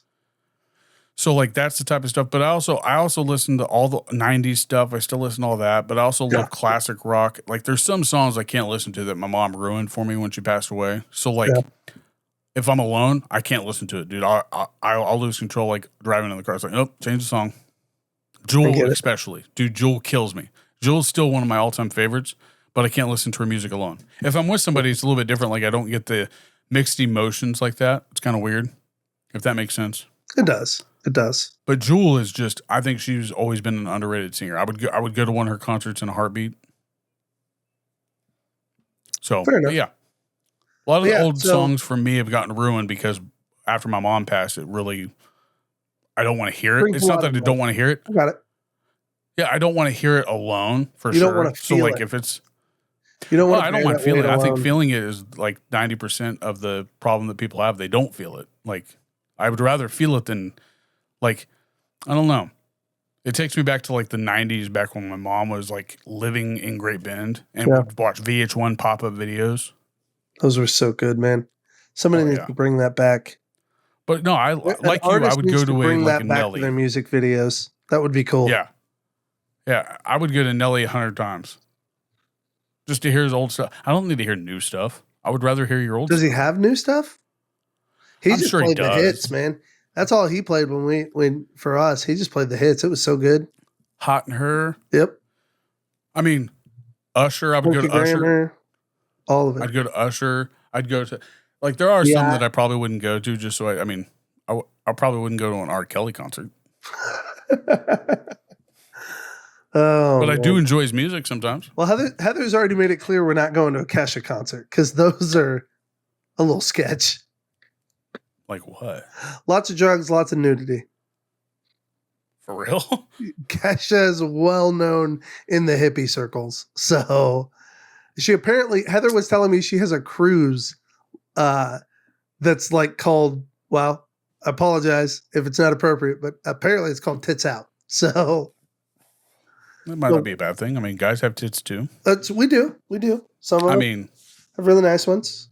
That's just like, so they're like voyeurism or something like that? I think it's just party culture and like carefree hippie mentality. I mean, if you think about it, it's really just out of the norm because we have clothes on. Like, other than that, it's just like everybody was naked back then anyway. So back then, hey, the only reason we have clothes on is for sanitary practices. Is that why? I think so. Sanitary reasons, and for people that get weird infections. I mean, exposure is an issue. We definitely want to avoid exposure. But no, you're going to a concert. Anything else happening? Man, that's kind of life in a nutshell right now. Well, actually, nerding out. Life in a nutshell. Last one for me for nerd stuff. Dire Wolves. Have you seen them coming back? I did see that. We have about a half a dozen movies that show us what a bad decision this is, and yet we're still pushing forward. Okay. They are cute though when they're puppies. I've also heard that from what I can tell from the science, or from what I'm hearing from the science behind it, that there's not a ton of genetic linkage between what they've created and an actual dire wolf. They're just creating what they think a dire wolf. I haven't heard that like. part. Well, I watched the guy he was on Joe Rogan's podcast. Yes, I'm throwing out Joe Rogan's podcast. Like he has good people on there. So I wonder where Bobby. He had the guy that started the. What's that? I said I wonder where Bobby gets some of his information from. It might be, dude. It's some of the coolest podcast. shit. Like some of the people that he has on there, it blows my mind. But like this guy started the company that is Joe's bringing very back the dire wolves. eclectic in the people that he brings to his podcast. It's fun, and I'm cool with that. It's better than Oprah. Okay, so like he started this company to I think by accident is what he said, but they're bringing back dire wolves, but they're also he didn't say that it wasn't genetically. He said that they were able to find it by going through permafrost. That's how they got the DNA to match the DNA. Yeah. I think they're just waiting on one more. They were waiting on one link for like 10 years is what he said, because they were looking for this specific fecal matter to be able to match it. I don't know. It was weird. But anyway, they're also working. I'm intrigued to know more about the data and the science behind it. Go check that episode. I'll send you the link to that episode. Please do. I'll watch it. But the one that I'm more intrigued with is the woolly mammoth. Yeah, the woolly mammoth is interesting. Dude. I don't know if you've heard this, but I read an article that said that like if we had the woolly mammoths now, we would have less, not necessarily we would have less. It might be a link to if we had them, we would have less pollution. Really? Because of how large they were able to compact the ground where we had less stuff coming from the like certain level of Earth's core seeping through our ground. And now that they haven't been walking around for millions of years or whatever, the ground is able to seep like all, like they claim that they had less earthquakes, less volcanic eruptions back then. And as they started dying off, they were trying to tie that to that's what caused volcanic eruption to what's the word? Exponentially. Not exponentially. Where all animals die off. What's that word? Of one animal. Extinct. So like they were trying to tie that to extinction, and they started noticing more and more levels of like I guess Mother Nature taking its course as the mammoths were dying off. But like, I mean, granted, this was just an article. I didn't hear anything else other than that. This guy doesn't get into that. I'm sketchy about the science behind the backtracking of that. And they were just trying to tie it to like you know how like the Earth has changed more temperature now, and the core of the Earth has actually gone down in temperature, not up. Is what they were saying. This is what this article was implying. Sure. Granted, like I said, it was an article. This isn't factual, so I'm just saying, like, I thought it was intriguing how, I mean, I'm sure it could make sense, but like, I'm not a scientist. I ain't no biologist or anything like that. But like that guy just breaks down like what two elephants make the woolly mammoth, and that's what I found cool. So I'll send you the link to it. I like it. Appreciate it. They didn't kill nobody. They weren't aggressive. They were just like regular elephants, just hairy. What animal would you bring back if you could? Dodo bird. The dodo bird? Yeah. Ooh. No, I take that back. It's not officially extinct yet, but the American bison. Ooh, well. I would bring the bison back in the quantities that we originally had. I thought they had like a thing that they were working on. They brought it up by like 18% or something like that. It's the numbers that we had in the 1700s in this country. Oh yeah, are not like it's insane. Like Thanks they would roam in herds all the way across. Right. They took over the land of like the north of all of North America. Yeah. So like to me, that I think would be one of the biggest impacts in our country would be to see the buffalo return. But if you look at it, like that's why I thought the evidence, like I mean, the American bison was they've gotten significantly smaller as time has gone on. Like look how large animals were back then, and they were walking the ground and all. As they died off, like all this wild shits are like. I mean, granted, we weren't there. Genetic diversity has such a big factor in it, man. As we grow and develop, we're drawn to that which attracts us, which is healthier and more for better growth. And that's what the larger humans are only in professional sports usually. It's the nature of attraction and how it operates and how it draws us to the characteristics that we're desiring or in need of. Right. Yeah. Well, I'll definitely send you that link about the guy that started the company. What's weird is that he started it by accident. He got into it when he was like a program engineer, and then some guy brought this to the table. He's like, "This is wild." This is sounding more and more like Jurassic Park. That's exactly what he said. He goes, "This is very cliche." He's like, "It's literally Jurassic Park in a nutshell, minus the dinosaurs." That's funny. So yeah. Yeah. Wait, but why don't we get into Jurassic Park? Oh no, sorry, that was jumping the gun. Go ahead. No, I was gonna jump to movies, but that's jumping the gun because we got to talk sports. One last thing, I do want to mention one thing. I want to know what your thought is. I saw this as a clip on a podcast. Yeah. What makes a dinosaur a dinosaur? Size and time frame that it lived. Is it size? So all dinosaurs are prehistoric? Not necessarily like big. Yes, prehistoric is what I would say. But alligators. Although there's the challenge: sharks and alligators. Sharks are older than trees. Yeah, sharks and alligators would both still exist within that category of we still have living dinosaurs. And by that standard, I would say yes, we do. Sharks, alligators, tortoises in a sense. Yeah, and then there's another one that I forgot that they said. It was a type of it was another type of sea creature, of course, but like the freaking the squids and the jellyfish. Octopus? Octopus, yeah. Oh. The ones that can regenerate and are essentially immortal. Oh. Do you not know about this? You can go with coral reef. Coral reef rejuvenates. Like it's a type of jellyfish or squid. Jellyfish. that is immortal. Huh. Like it doesn't age and die. It just regenerates itself over and over and over again. That's wild. Yeah, it's really wild. So, yeah, I would say yes, we do have dinosaurs that still exist. But yes, to me, Right, and that's why I'm saying, like, dinosaur is a classification of age in that these are prehistoric creatures. Do some dinosaurs still exist? Yes. well, and the reason why I I asked, have now seen a guy play with one like 3 or 4 times at a show because we go see a gator show when we have guests come, and it's really awesome. This thing is massive. It's a 300-pound, 350-pound gator named Gus, right? Isn't that the good Gus? And it is insane. This dude will literally open the mouth, put his chin on the top of his mouth, Why? and will wave his hand in between the mouth because he Why? understands gators well enough that he knows he's safe. Gators can't see, so they don't know his hand is in there. They respond by touch. And he shows us by taking his hat off and tapping the gator's tongue, and the gator's tongue, his mouth comes flying shut. That's the other thing too. Gators don't, the bottom jaw doesn't move. It's the top jaw coming down. Right. But here's my Goodbye. question. Yeah. How do we know gators can't see?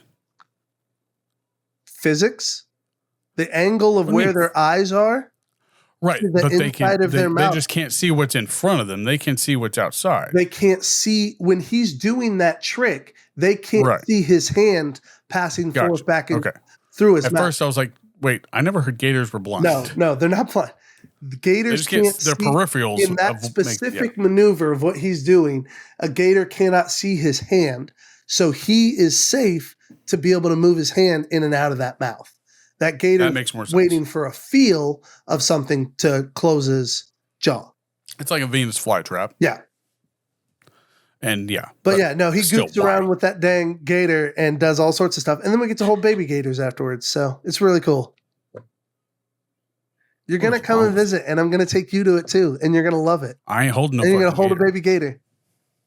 No. It's not scary at all. Heather's done it. You'll be Okay. fine. Heather also likes Kesha.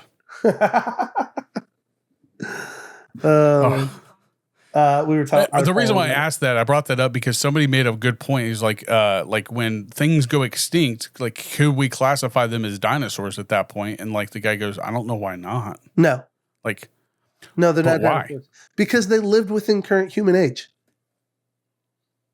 but what I'm saying is like when an animal dies off, right? So like say the bison dies off. Okay. Why couldn't we call that a dinosaur? Because it's not a dinosaur. It's an extinct animal, but it didn't live prehistorically. How do we know?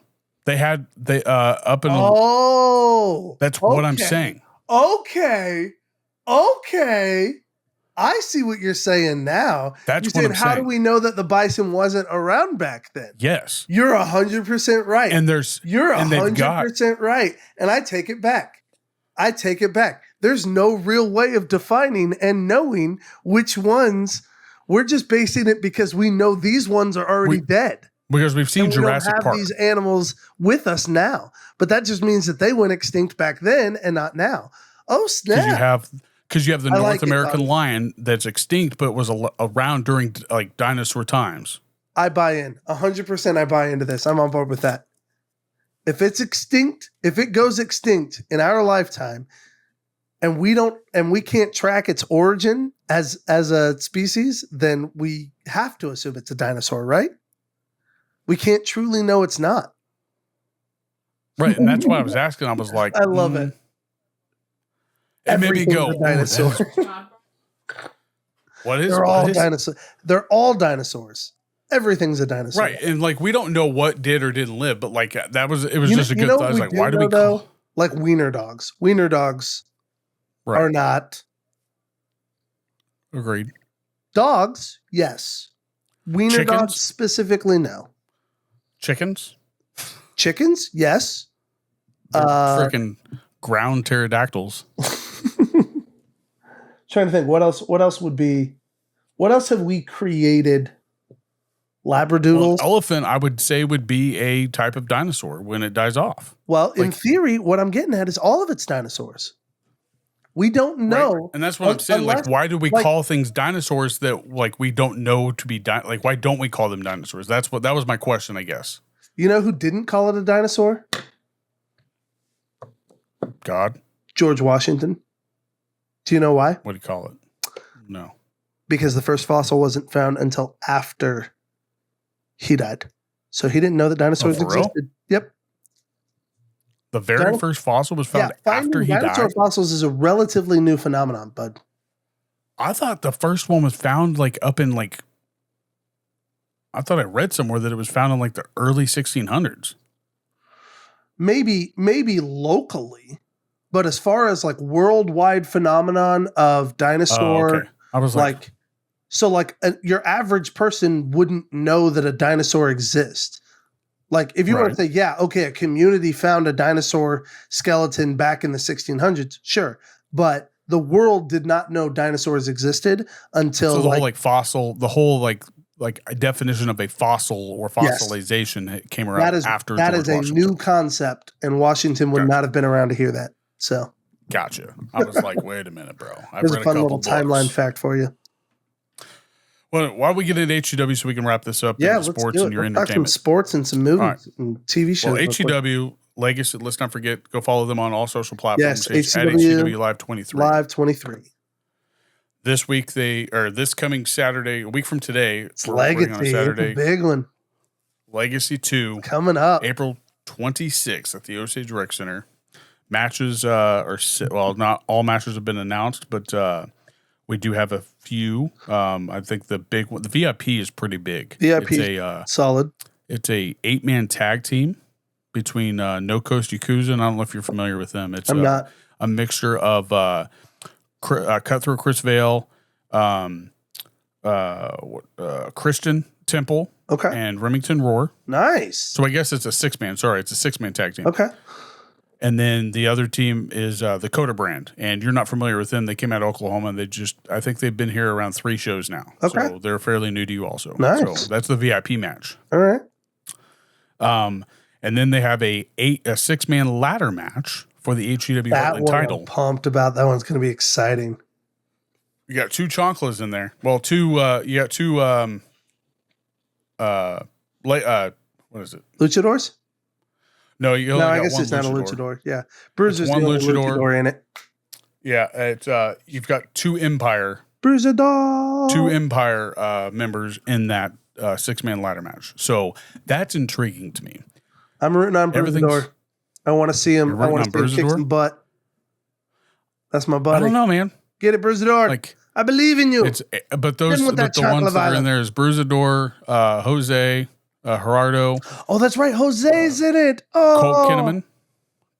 Colt Kinnaman's in it. Oh, that's Paradox, who is currently the HEW Heartland champion. Current champion. And Aaron the Prodigy Helms. Ooh. There's a lot of weight in that Paradox. He's a fighter, man. I wonder. I'm curious as to if he's going to outlast this and end up taking his title home. That would be nuts. See, that's what I'm thinking. You have 2, like I said, they've got 2 Empire members in this match. Are those 2 either going to make it harder for the others, or is Dickie going to make it harder for them? I'd imagine they certainly wouldn't get in each other's way until they absolutely had to, if it meant going for that title. And that's the thing, though. When you have Dickie involved, there's a problem. Always. So that's the only thing. But here's the thing. Like Bruisador and Angel said, Dickie's looking out for his talent. So in his eyes, Dickie's thinking he's doing a good job. You watched that episode? Yeah. Yeah. That was fun. It was a good episode. Yeah. I'm intrigued to see what happens even after the match, whether whoever comes out on top, the end of that match is going to, I guess, be the ultimate decider of whether or not the Empire falls. It's going to change the entire culture of HCW with that match. That's the right. But if the Empire doesn't come out on top, will the Empire fall? That's a great question. Is the Empire's time almost done? That's really a solid question that's being asked of this match, because really, it could be a factor in making them a powerhouse again, or it could be that last vestigial element that needs to be severed off before they all become who they were meant to be and separate. The only way I see it not going the way of the to where it doesn't make them a powerhouse is if Jose gets screwed out of the title by Dickey to give Bruisador the title instead. Think so? I'm saying that could be the ultimate decider of whether or not we see a not Jose, by the way. It's Hector. Yeah, Hector de Oro. I could see Hector going on a Chance Kerrigan type run after this if he gets screwed over. Like he could be a El Blanco Diablo style. It wouldn't like it be the first time that Hector hasn't been screwed over. Exactly. That's what I'm saying. I think this is going to, how much can one man take? Hector's a solid athlete. He's worked his butt off for the title that he had to hand over due to Dickey. For him to have to hand over another title, a championship. Oh my gosh! Like Andy knocked Hector out he could have became the HCW Heartland champion. I could 100% see Hector having enough and handling it. But man, there's just so much drama building around this. This is going to be such an incredible show. I'm so excited. Yeah. This is going to be a great weekend. For sure. What was the other match? We have a not even a rematch. It's more of a vengeance match. A follow through. That's what I'm calling it. It is a follow through. Do you know which match I'm talking about? I assume you're talking about Blade. Oh, that too. That's one of the other follow throughs. Blade versus Chance is going to be. Blade versus El Blanco Diablo. El Blanco Diablo. Sorry, let's clarify that. It's El Blanco Diablo, Chance Kerrigan. He has brought out a whole new beast. Blade does not know what he has done, man. I'm so excited. It's not even just Blade. It's the entire Seventh Seal. I know, the whole Seventh Seal. Like, I guess we shouldn't just say Blade. It is all of Seventh Seal that is absolutely just being menaces. And right. Oh, dude, I'm just so excited to see what comes about of El Blanco Diablo. This is going to be good. I think it's going to be hell for Blade, but especially if there's no interference, I think it's going to be a bloodbath because it's a last man standing match. Hang on. You think it's going to be a bloodbath, or you think there's going to be a bloodbath? If there is a bloodbath, I think Blade could be receiving one this match. Oh, could you imagine? That would be amazing to see El Blanco. And I don't get any feedback from Chance. Me and Chance have talked, like we've talked at shows, but he has never brought this up. But like I could see, like he went after somebody personal in his life. He did. I think he's going to go after something personal. Blades. This feels so personal. I could absolutely see. Oh man, that would be incredible. He's going to go after something personal. Blades, which Blade goes by his wrestling every single time. Absolutely. So. But no, that is going to be the main event of this show, by the way. Nice. I kept saying main event is going to be the 6-man ladder match. The entire last episode of Bumping Chops at the show, and then the very end of Bumping Chops, BJ brings up that's the main event. I was like, why didn't you tell me this weeks ago? That's great. So the main event is going to be for the HCW Independence Championship between Chance Kerrigan and Blade for the last man standing match. And then we have another tag team match. It's a 3-man tag team match for each team. It's going to be Only Friends with a special guest. They just announced it. I just forgot his name. I was getting ready to start this. Versus Seventh Seal. Yeah. So it's going to be a Seventh Seal versus Only Friends with a third party who I guess is coming out of retirement for the match. Nice. That's exciting. So that's a big thing. And then we just got word that Cameron Burnett is coming back for this show. Hey, nice. So, she's always a good time. Oh yeah, she's one of the most entertaining female wrestlers that they have. I mean, she's not obviously the only one. Very entertaining, very engaging, very interactive. Like she's high level for sure. Yeah, and her name travels very well. Sorry, I was waiting for it to catch up. Sorry. Yep. Her name. I mean, she carries her name very like personally, so she's very much like Billy in that matter. So she's been on the big screen. She's been in front of cameras. She's been in front of WWE World fans. So That's cool. That'll be fun. But let's talk about, I mean, also, like, we're talking about HCW's WrestleMania. This week is WrestleMania. Yeah, dude. This weekend's going to be a big weekend. It's going to be tonight. Fantastic. Tonight and tomorrow. Starts tonight. Yep. Yeah. See, I don't know if you can answer this for me. 1985 was the first WrestleMania. Okay. Okay. This is 2025. How are we at WrestleMania 41? 85? 85 was 25. The first WrestleMania. That's 40 would be years. 40 years. I looked it up everywhere. I was like, they didn't have 2 1 year. Oh. It threw me for a loop. Well, now I got to do some Unless research. I'm doing my math wrong. Is 85's the first WrestleMania? 1985 was the very first WrestleMania. March of 85. Yeah, so in theory then, from 85 to 95, 95 to 205, 15, yeah, it should be 40 years. That's weird. I looked it up and it doesn't show anywhere. I was like, did they just miss a number? That's really weird.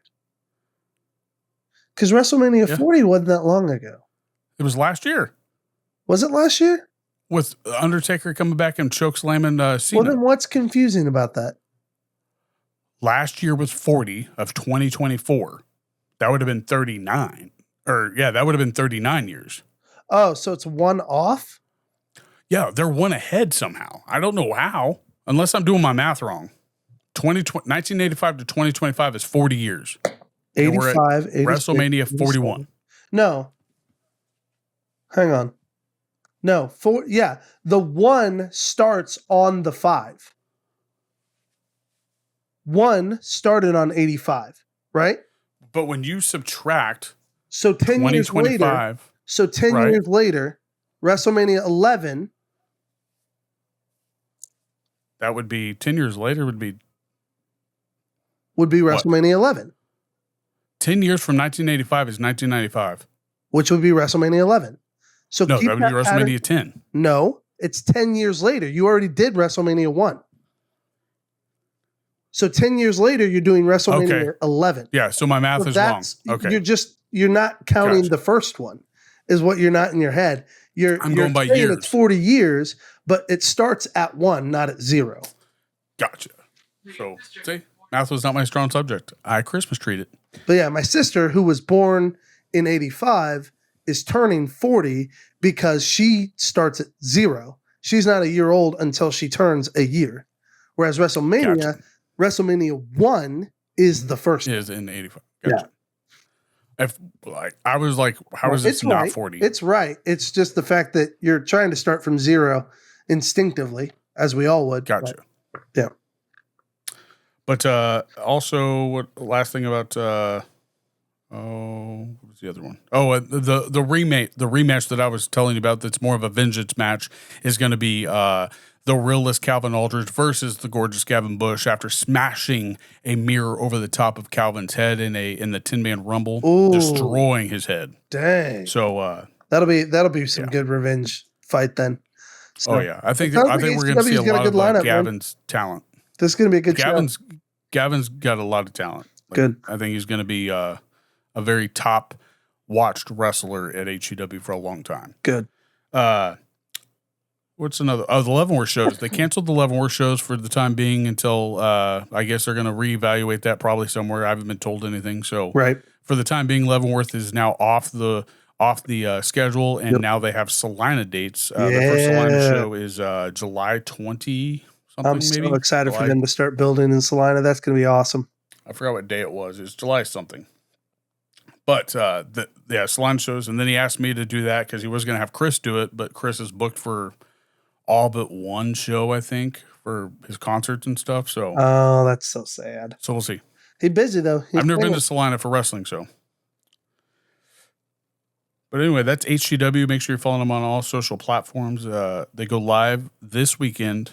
Well, coming up when you hear this, they're coming up live this Saturday on Facebook. So make sure you're following them. They'll also be live on TikTok. Ooh, what? And I'm not sure about YouTube. Going live on TikTok. That's fun. Facebook, and I'm pretty sure they're going to go live on YouTube. I'm not 100% though. I may watch on TikTok then. That's fun. I don't like watching in that vertical view though. I want to see the whole ring. That's fair. Because Because you don't know what's happening. You see people coming out of the. They can shoot side frame though. I don't think they have that. I don't think they have that set up yet. Like you've got two different sideshows, so you have vertical view and then a wide view. They've only got one camera doing the hard cam. That's fair. Well, but still, set that up as a sideways shot instead of a vertical shot. Well, they have the other issue is they have moving cameras, so like they're constantly moving, and that's where you're going to miss out on some. See, that's where if they took a step in the production level, they could assign one person to produce it all, and then have video feeds that they send out to different locations. They do that. But that would take an extra. They have one guy that does that. Oh, yeah, one guy does all the production part. The one guy does the moving camera. They have a hard cam that never moves, and then they have but if they've got a producer, then it's really just about the feed coming out of the producer. Right, but they've got two camears. That's all I'm saying. They've only got producer, two cameras. Yeah, the producer manages that. As long as he's got his setup, it's just about how he inputs the data. I'm saying even on TikTok, he could run it as a sideways shot and have people turn their phones and still do that wide shot. Oh, yeah. Okay. I forgot that TikTok did that. Yeah. Okay. I just always thought that was vertical view. So that's my bad. But they will be live on all those. So make sure you're following them. Go watch them at Osage Rec Center. In HCW's WrestleMania. Yeah. Legacy 2. All right, sports, buddy. Let's hurry up and get out. I know that you're cut for time. Oh, I appreciate that. Man. NFL draft is the big thing. Draft is coming up. Yeah. I'm really praying we get a tackle. Really praying we get a tackle, maybe even a guard. I want us to get linemen. We need linemen bad. No matter what I say, it's not going to happen. So, still, we want to hear your dreams, Bobby. As a Cowboys fan, what are you dreaming for? A whole new reset. I think that'd be more justifiable. Keep key players that are producing. I think they need to do they need to clean house a little bit. I think they need to get out bad nucleuses. One of those is Jerry Jones. Another is I'm sure a lot of people would argue this, that I bet you I'm not saying that we should get rid of him, but I'm thinking he needs to have a reality check, and that's Parsons. Keep your stuff in the locker room. Keep that with the team. That don't go to social media. Everybody's talking shit on Aaron Rodgers for and I'm going to have his back. I'm going to 100% have his back on his private stuff. Be more private. It's okay to be vocal, but don't be vocal about your team. That's an in-house thing. That's nothing. Nobody successful talks about their problems with their team or family. So at least a reality check. But if you have to get rid of bad nucleuses, you have to swallow your pride a little bit. And I don't think Jerry Jones is smart enough to do that. And there's your take, folks. From a real Cowboys fan, that's what the Cowboys actually need. They need Do you agree humility. or disagree? Oh, no, I love that, dude. I think it's fantastic. They need some humility, and they need some core changes, get out some bad character, and start creating. I'm not going to talk smack on the coach because he hasn't coached yet. So I won't say nothing until next year. But everybody deserves a shot. Just because your last name precedes you well with your father doing what he did. You got to prove it yourself. Don't just get. But the Cowboys do need a reset. But if I could choose a position.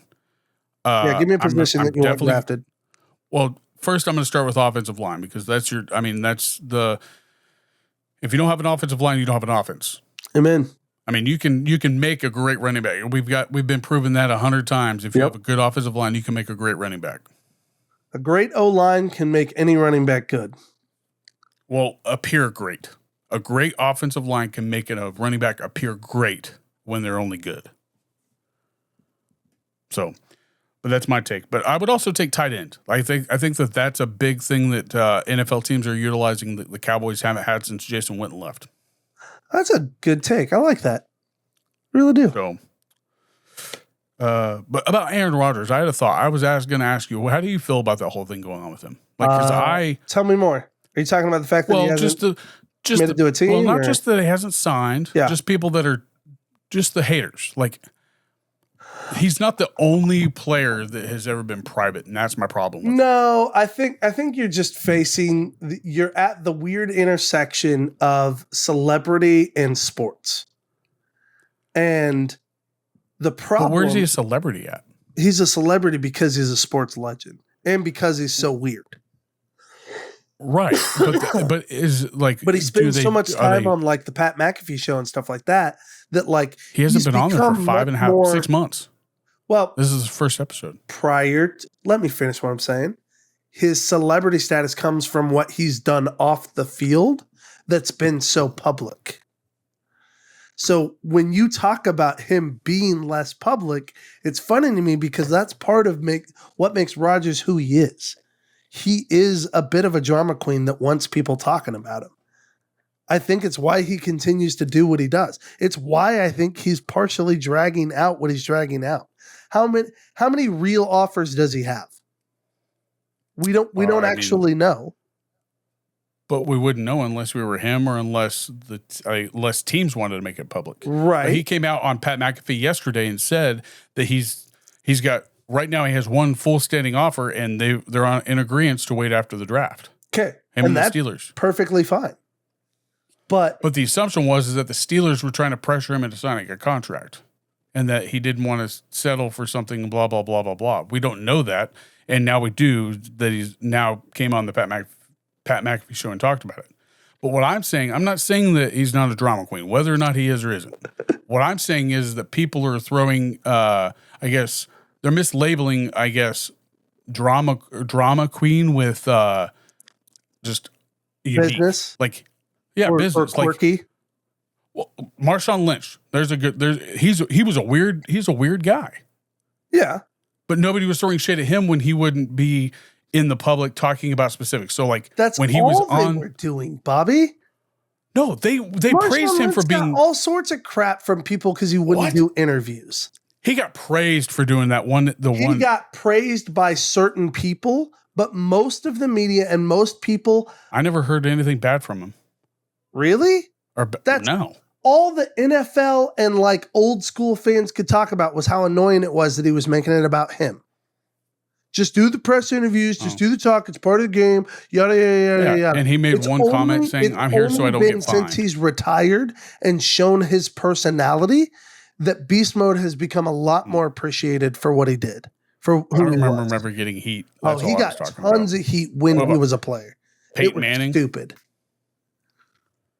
Peyton's not nearly as quirky as you were right to suggest Marshawn, because Marshawn's a great example. No, now I'm comparing something different, but with the private part. I'm just comparing something different with the private. So quirky, Marshawn Lynch. Normal, but private, Peyton Manning. We didn't ever hear from Peyton Manning. No, but why would you? That's what I'm saying. Kept to himself. Aaron Rodgers likes to be in the limelight and likes to be talked about. He's never in the limelight unless it's but I'm saying he's not in the limelight. If you look back at all the stuff, he's never in he doesn't post on social media. He only goes on Pat McAfee. That's it. What other stuff is he on? He doesn't post on nothing. When do people talk about Aaron Rodgers? When he succeeds? When they haven't heard from him. When he succeeds and when they don't hear from him. Those two things. Okay, but how is that his fault? He's not succeeding anymore, so the point is the only time people are going to hear from him are when he's being weird. But he's always been weird. No. When has he not been weird? He was much less of an I would say we... Oh, go ahead. He was much less of an oddball and more of a team player earlier in his career.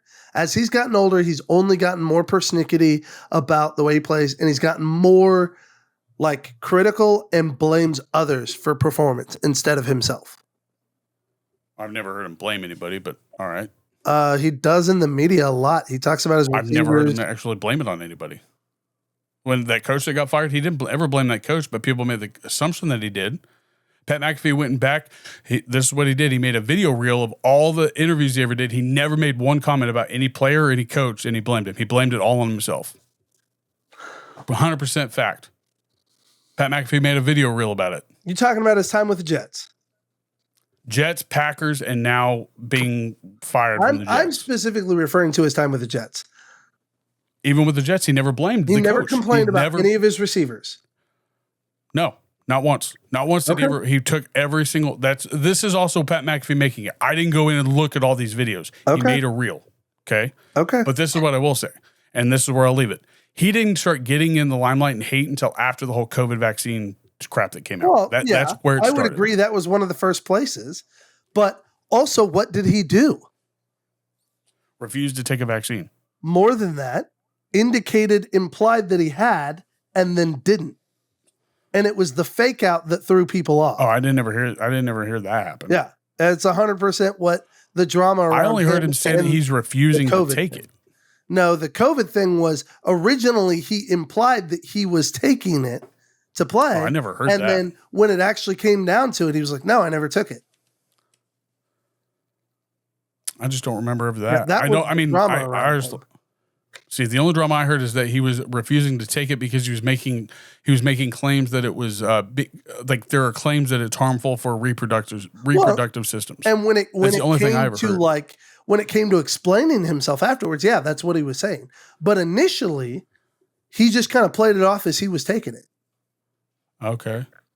I mean, And then when they called him on it, he was like, "No, I didn't take it." now here's my question. Now, and this is where, I mean, did he say, like, I mean, how many people said that they were going to take it, and then when side effects started coming out, they're like, no, hell no. I'm just saying that was what the drama was about. Was Right. that he? So my question was, I guess my question is did he lie about it, or did he just change his mind? The way he communicated it in early interviews was that he had taken it or was going to take it, and then when everybody when everything came down the pipeline, everybody was like, "Oh no, he didn't actually take it," and that was what the whole drama was. So, but anyways, okay. Well, I would say this: Aaron Rodgers, even in his time with Green Bay, always sought the spotlight, the championship belt thing. Like, he's a competitor. There's nothing wrong with that. That's who he is. But to me, I think it's foolish to not look at the same behavior later in his career and say, yeah, okay, he's pulling a few dramatic stunts to help to keep, because he's used to people talking about it. People like his name. Like, he's not ready to be forgotten about yet. And the truth is, the game of football has forgotten him. He hasn't given up on it, but the game of football has forgotten him, like, as a leader, and he's not ready to be forgotten yet. I wouldn't agree with that, because like that's all we see. Green Bay ESPN has moved on to Jordan Love, and there is no team that is loyal to Aaron Rodgers anymore. That is part of the problem right now. Green Bay appreciates Aaron Rodgers, but they are not loyal to him in the way that they are loyal to Jordan Love, who is their franchise. But I'm saying with the NFL, you said NFL has forgotten. I don't think the NFL has forgot about him. Who wants Aaron Rodgers? Well, obviously the Pittsburgh Steelers want Aaron Rodgers. Okay. Who doesn't want, like, I bet you if he was affordable, every team would want Aaron Rodgers. What did Tomlin just do last year? Which part? Huh? Like, what did Tomlin do, or what did the Steelers do? What did Tomlin and the Steelers do last year? Pulled a starting quarterback and put in another one. That was the biggest thing. Pulled a 1-year double dip and pulled off success with it. It does not surprise me that they're trying to do it again. The Browns are about to try to do it. Hence the reason why they just signed freaking Flacco again. They're trying to pull the double dip of get you a veteran quarterback and a young rookie quarterback that has some talent and see if you can generate a spark. If you can generate a spark and create in this young guy something that catapults him, then boom, you've got a key guy. If not, you've covered a year and you've got two okay talents to keep you competitive until you get another year under your belt and get somebody in the draft or get a trade. And that's not what I'm complaining about. All I'm saying is, like, people, like the fans that you see, like the tweets and stuff like that, people say, make a decision already, blah, blah, blah, blah, blah. That's what I'm talking about. I don't think it's Rodgers that needs to make a decision. Right. And that's what I'm saying. Like what they're trying to complain about is that he is not signing a contract that the Steelers have offered him, and that's not the case. No. And I wouldn't have thought that either. I think the most reasonable sense that makes sense is to do the draft, see where you're at, see what kind of money you need to lay out for your draft picks, and then determine what you have available. It's both parties playing it smart. Yeah. It's both parties playing it smart. And that's what I'm talking about. Now, all the stuff that's ever happened with them, like, I can forget all that. Drama queen, whatever. We could talk about drama queens all day. I mean, the biggest ones are no longer in the football league, I think. But, like, why are you complaining about what he's doing with his life? You're not complaining about anybody else. You didn't complain about Tom Brady when he made it all about him. Well, and that's kind of my point. It's like, to me, part of the issue that all of our generations are facing is we're busybodies. We're so preoccupied with what everybody else is doing that we can't just move on and let go. And so we want to with how different it is. Yeah. And it's just like, to me, it's like, let the man finish his career. Who cares? Who cares if he's going and doing stuff off-season ayahuasca? Like, he's a vet. Like, how many other veterans are not there for the stuff that they don't have to be there because it's wear and tear on their body?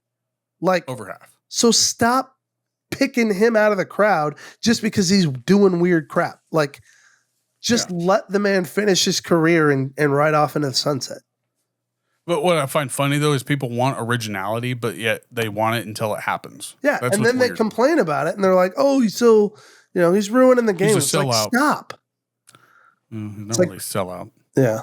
It's like stupid. He doesn't chase publicity. Publicity chases him. That's stupid. All I see in Aaron Rodgers is the same guy I've always seen. A competitive dude that's going to give everything he's got on that field, who loves to be in the spotlight, loves the camera being on him, not necessarily in a way like where he wants to like dance and sing and stuff like that. But you can't tell me that man running his belt every time he threw those touchdowns. Like that, like he's a competitor. He loves that. But anything less than that, you don't have a return after Achilles injury. No. And really what I'm getting at is when you take a competitor like that, give him a tragic injury like he had, and really steal away all of the thunder that he had, like, how's he supposed to really finish out his career well while you continue to berate him for everything he's doing? Like, let the man do what he can, which, if we're being honest, is limited. Let the man do what he can and finish out a well-played career. Yeah, he's still and just let him be him. Who the heck cares if he does weird alternative medicine in the offseason, ayahuasca in a freaking windowless hut in the dark for 4 days? So what? If anything, it's cool. It's weird, and we can acknowledge that and say it's weird without berating him and making it national news. Yeah, agreed. But to finish off with sports, I'll finish this. Yeah. Kadarius Toney's retiring to be a rapper. Oh my gosh, that's which is a polite way of saying Kadarius Toney, the 3-time Super Bowl champion, is still not talented enough to play and get signed for a team. Yeah, I mean, I wasn't going to go that far, but I will. Good luck. I will. He was on our team. He won his championships with us. The guy, helpful in a handful of times. Critical failure in a handful of times. It was a lot like Dwayne Bowe. As a Chiefs fan, it was a lot like Dwayne Bowe. It was like having a talented receiver who catches the ball when he chooses to. And you're like, are you kidding me? So, hang on though. I want to close out sports with another one. How do you feel about the upcoming rematch between the two ladies that fought during the Tyson fight? Carrillo, no, yeah. Is it Carrillo? Korea. Yeah, Korea and Silva. How do you feel about that? It's the Irish chick and Silva. Oh, that was the best match on that card. So my buddy Juan, the guy that's going to be my commissary, he's trying to get open in time to be able to host the fight at his restaurant. We're going to go watch it. What sucks about that is that you have to pay for every seat in your restaurant. What? That's how that works. So like when Hooters does that and Buffalo Wild Wings, they don't pay, like you get a box for DirecTV, right? Like if he's using DirecTV, okay? I have no idea DirecTV what he's using, so makes you pay for the seats that you have in your restaurant. Oh, I hate that. That's why they that's why they have a cover charge to get into those restaurants if you're not eating for sure. Yeah, so that's the expensive part. So if he has a small restaurant, then awesome. He does have a small restaurant. If it was up to me, I would do it privately. That's just I think that's what he is doing. It's like as a private show. I don't think he's going to do it publicly, but he is trying to get everything open. Yeah, so and there's probably 3 million wands in Florida. So, I mean, I think they'll be all right. Yeah, I definitely won't say his name just in case. Yeah. No, but he's a solid dude. I'm excited. That fight is going to be fantastic. That was the best fight on that card. That was the best fight of that night, and I'm so excited to see them go at it again. And the one before it was just a little bit less good. I would say it was right on par as far as quality. I would just say those two, to me, all together, that was the best fight of the night. And that's where I always end off by saying women make for the best fights, I think. Like, dude, some of the best fights I've ever seen. I would say if I had 10 fights to choose, over half of them would be some of the women's fights. Yep. Like UFC and like this boxing match. All right. Last question. They're dogs, dude. Last question, just so that we can wrap this up. Give me 3 things you've been watching and what you like about them. On entertainment? Yeah. Let's knock out Mobland. Huh? Mobland. Mobland. Okay. With what's his name? Hardy. Okay, Ed Hardy. Yeah, him. Mobland is a mix of Tom Hardy. Tom Hardy. Ed Hardy. I would say that it's a cross between. Did you ever see Ray Donovan? No. Okay, so that's not a good mix, I guess. But anyway, it's just a fixture show that works for the mob. That's really what it's about, and it's really good, solid. Okay. Did you see the one where he portrayed the twin brothers? That was a very weird movie. It was a weird movie, but he did really good in both of those roles. Oh, he's a great actor. Play both those roles. He's a great actor. Okay, so Mobland. What else? Mobland. That's the TV show. I started watching Kevin Bacon's show called The Bondsman. The Bondsman. And I was going to bring it up to you because it's got a lot of. It's not as. I wasn't a fan of what's that one about the demons and the two brothers that went and chased demons? Supernatural. What's that called? Okay, Supernatural. I wasn't a fan of that just because I couldn't. I mean, that wasn't my genre. Yeah, I know. This is like a more comedic version of Supernatural. Okay. Kevin Bacon plays a bondsman who, I mean, this is in the trailer, so that's why I'm saying it. He ends up getting murdered on a bond at the very beginning, very first episode. Blah blah blah. And he has to go chase down demons for the devil, right? Yeah, I feel like I've seen. It's not for the devil. It's for hell. Yeah, he's chasing demons to send them back to hell. Yeah, I've seen or heard the I don't know, but I've heard just a little bit about the first 6 episodes, and it's pretty good. Like it's nothing that I would say, oh, you have to watch it. Sure, but like it's since you like Supernatural, it's entertaining. Yeah, if you like Supernatural, I think this is something right up your alley. Okay. And then another movie. I watched a movie. I watched The Iron Claw for the first time. The Iron Claw, that was a good movie. It was a great movie, but I would not recommend it to somebody who's not a wrestling fan. No. Well, I don't know, man. It's more. I think it fits more well with the wrestling fans that know about the fans. But I feel like it helps you understand wrestling culture a little bit. Yeah, but I wouldn't want. If it's a new fan, I wouldn't want to have them watch that. You wouldn't want them seeing that level of depression, the negative side of what wrestling can do. But it was. I mean, I thought it captured the story pretty well. It's crazy to me that they still had to leave a brother out because it was so. Other one that committed suicide. Well, that and then, I guess so. 2 brothers. They leave 2 brothers out. You got the little brother that died. He was at the very end of the movie. When he went to heaven or whatever. Yes, but my point is... And they talked about it. Yeah, okay. So, yeah. But, yeah, they did leave out another brother completely who had committed suicide. Yeah, and I didn't look into it, but the last living Von Erichs is actually on the most recent episode of Theo Von. Yeah. Oh, really? Yeah. Cool. I haven't watched it yet. I got it in my queue, so we'll see. So what are you watching, bud? Let's see here. We have been watching pretty regularly Modern Family. That's just kind of been our base entertainment. We really enjoy that. Last episode, I was going to check it out. Yeah, it's pretty funny. They build really good characters, and then they just kind of keep building from there. It had like 11 seasons, so we're halfway through season 2, and really enjoying it. They've got some really good bits that they keep coming back to, so really like that. That's the other thing too. We've been doing those $5 movies, so we've really enjoyed that. We went and saw what was the last one I told you about? Captain America. Okay, so we've seen 3 since then. Since then? Yeah. As we go every Tuesday, it's $5. Oh yeah. Yeah, so it's awesome. So we went and saw a really boring. It's supposed to be a spy thriller. It was not a thriller at all. It was pretty sad. But it's called Black Bag.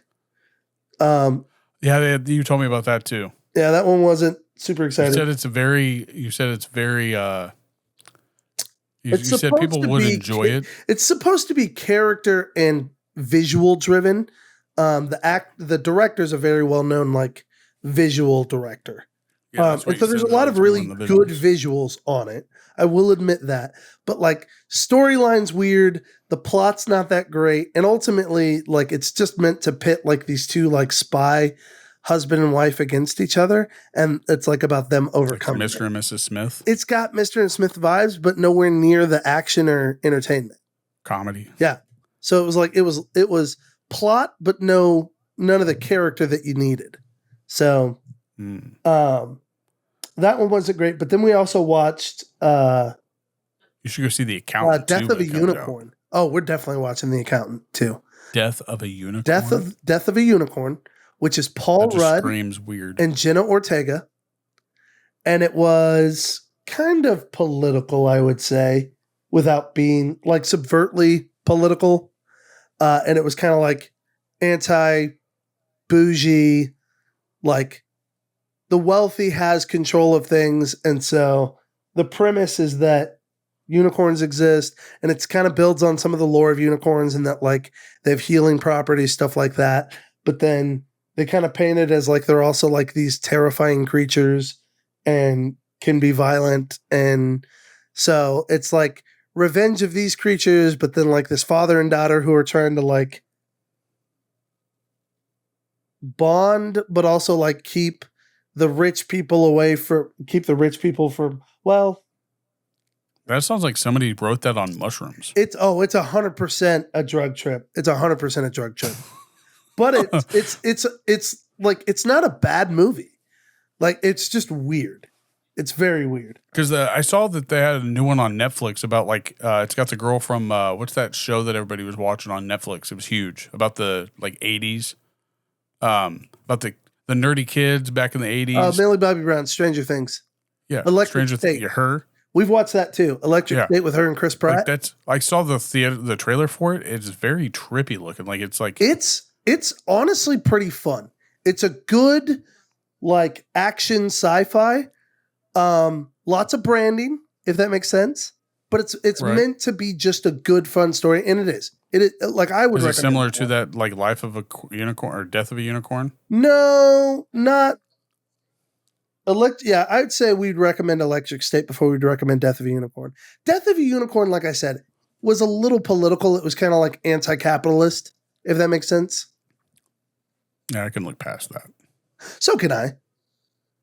I mean, the only ones that would not recommend that movie are the ones that are just married to their own ideas.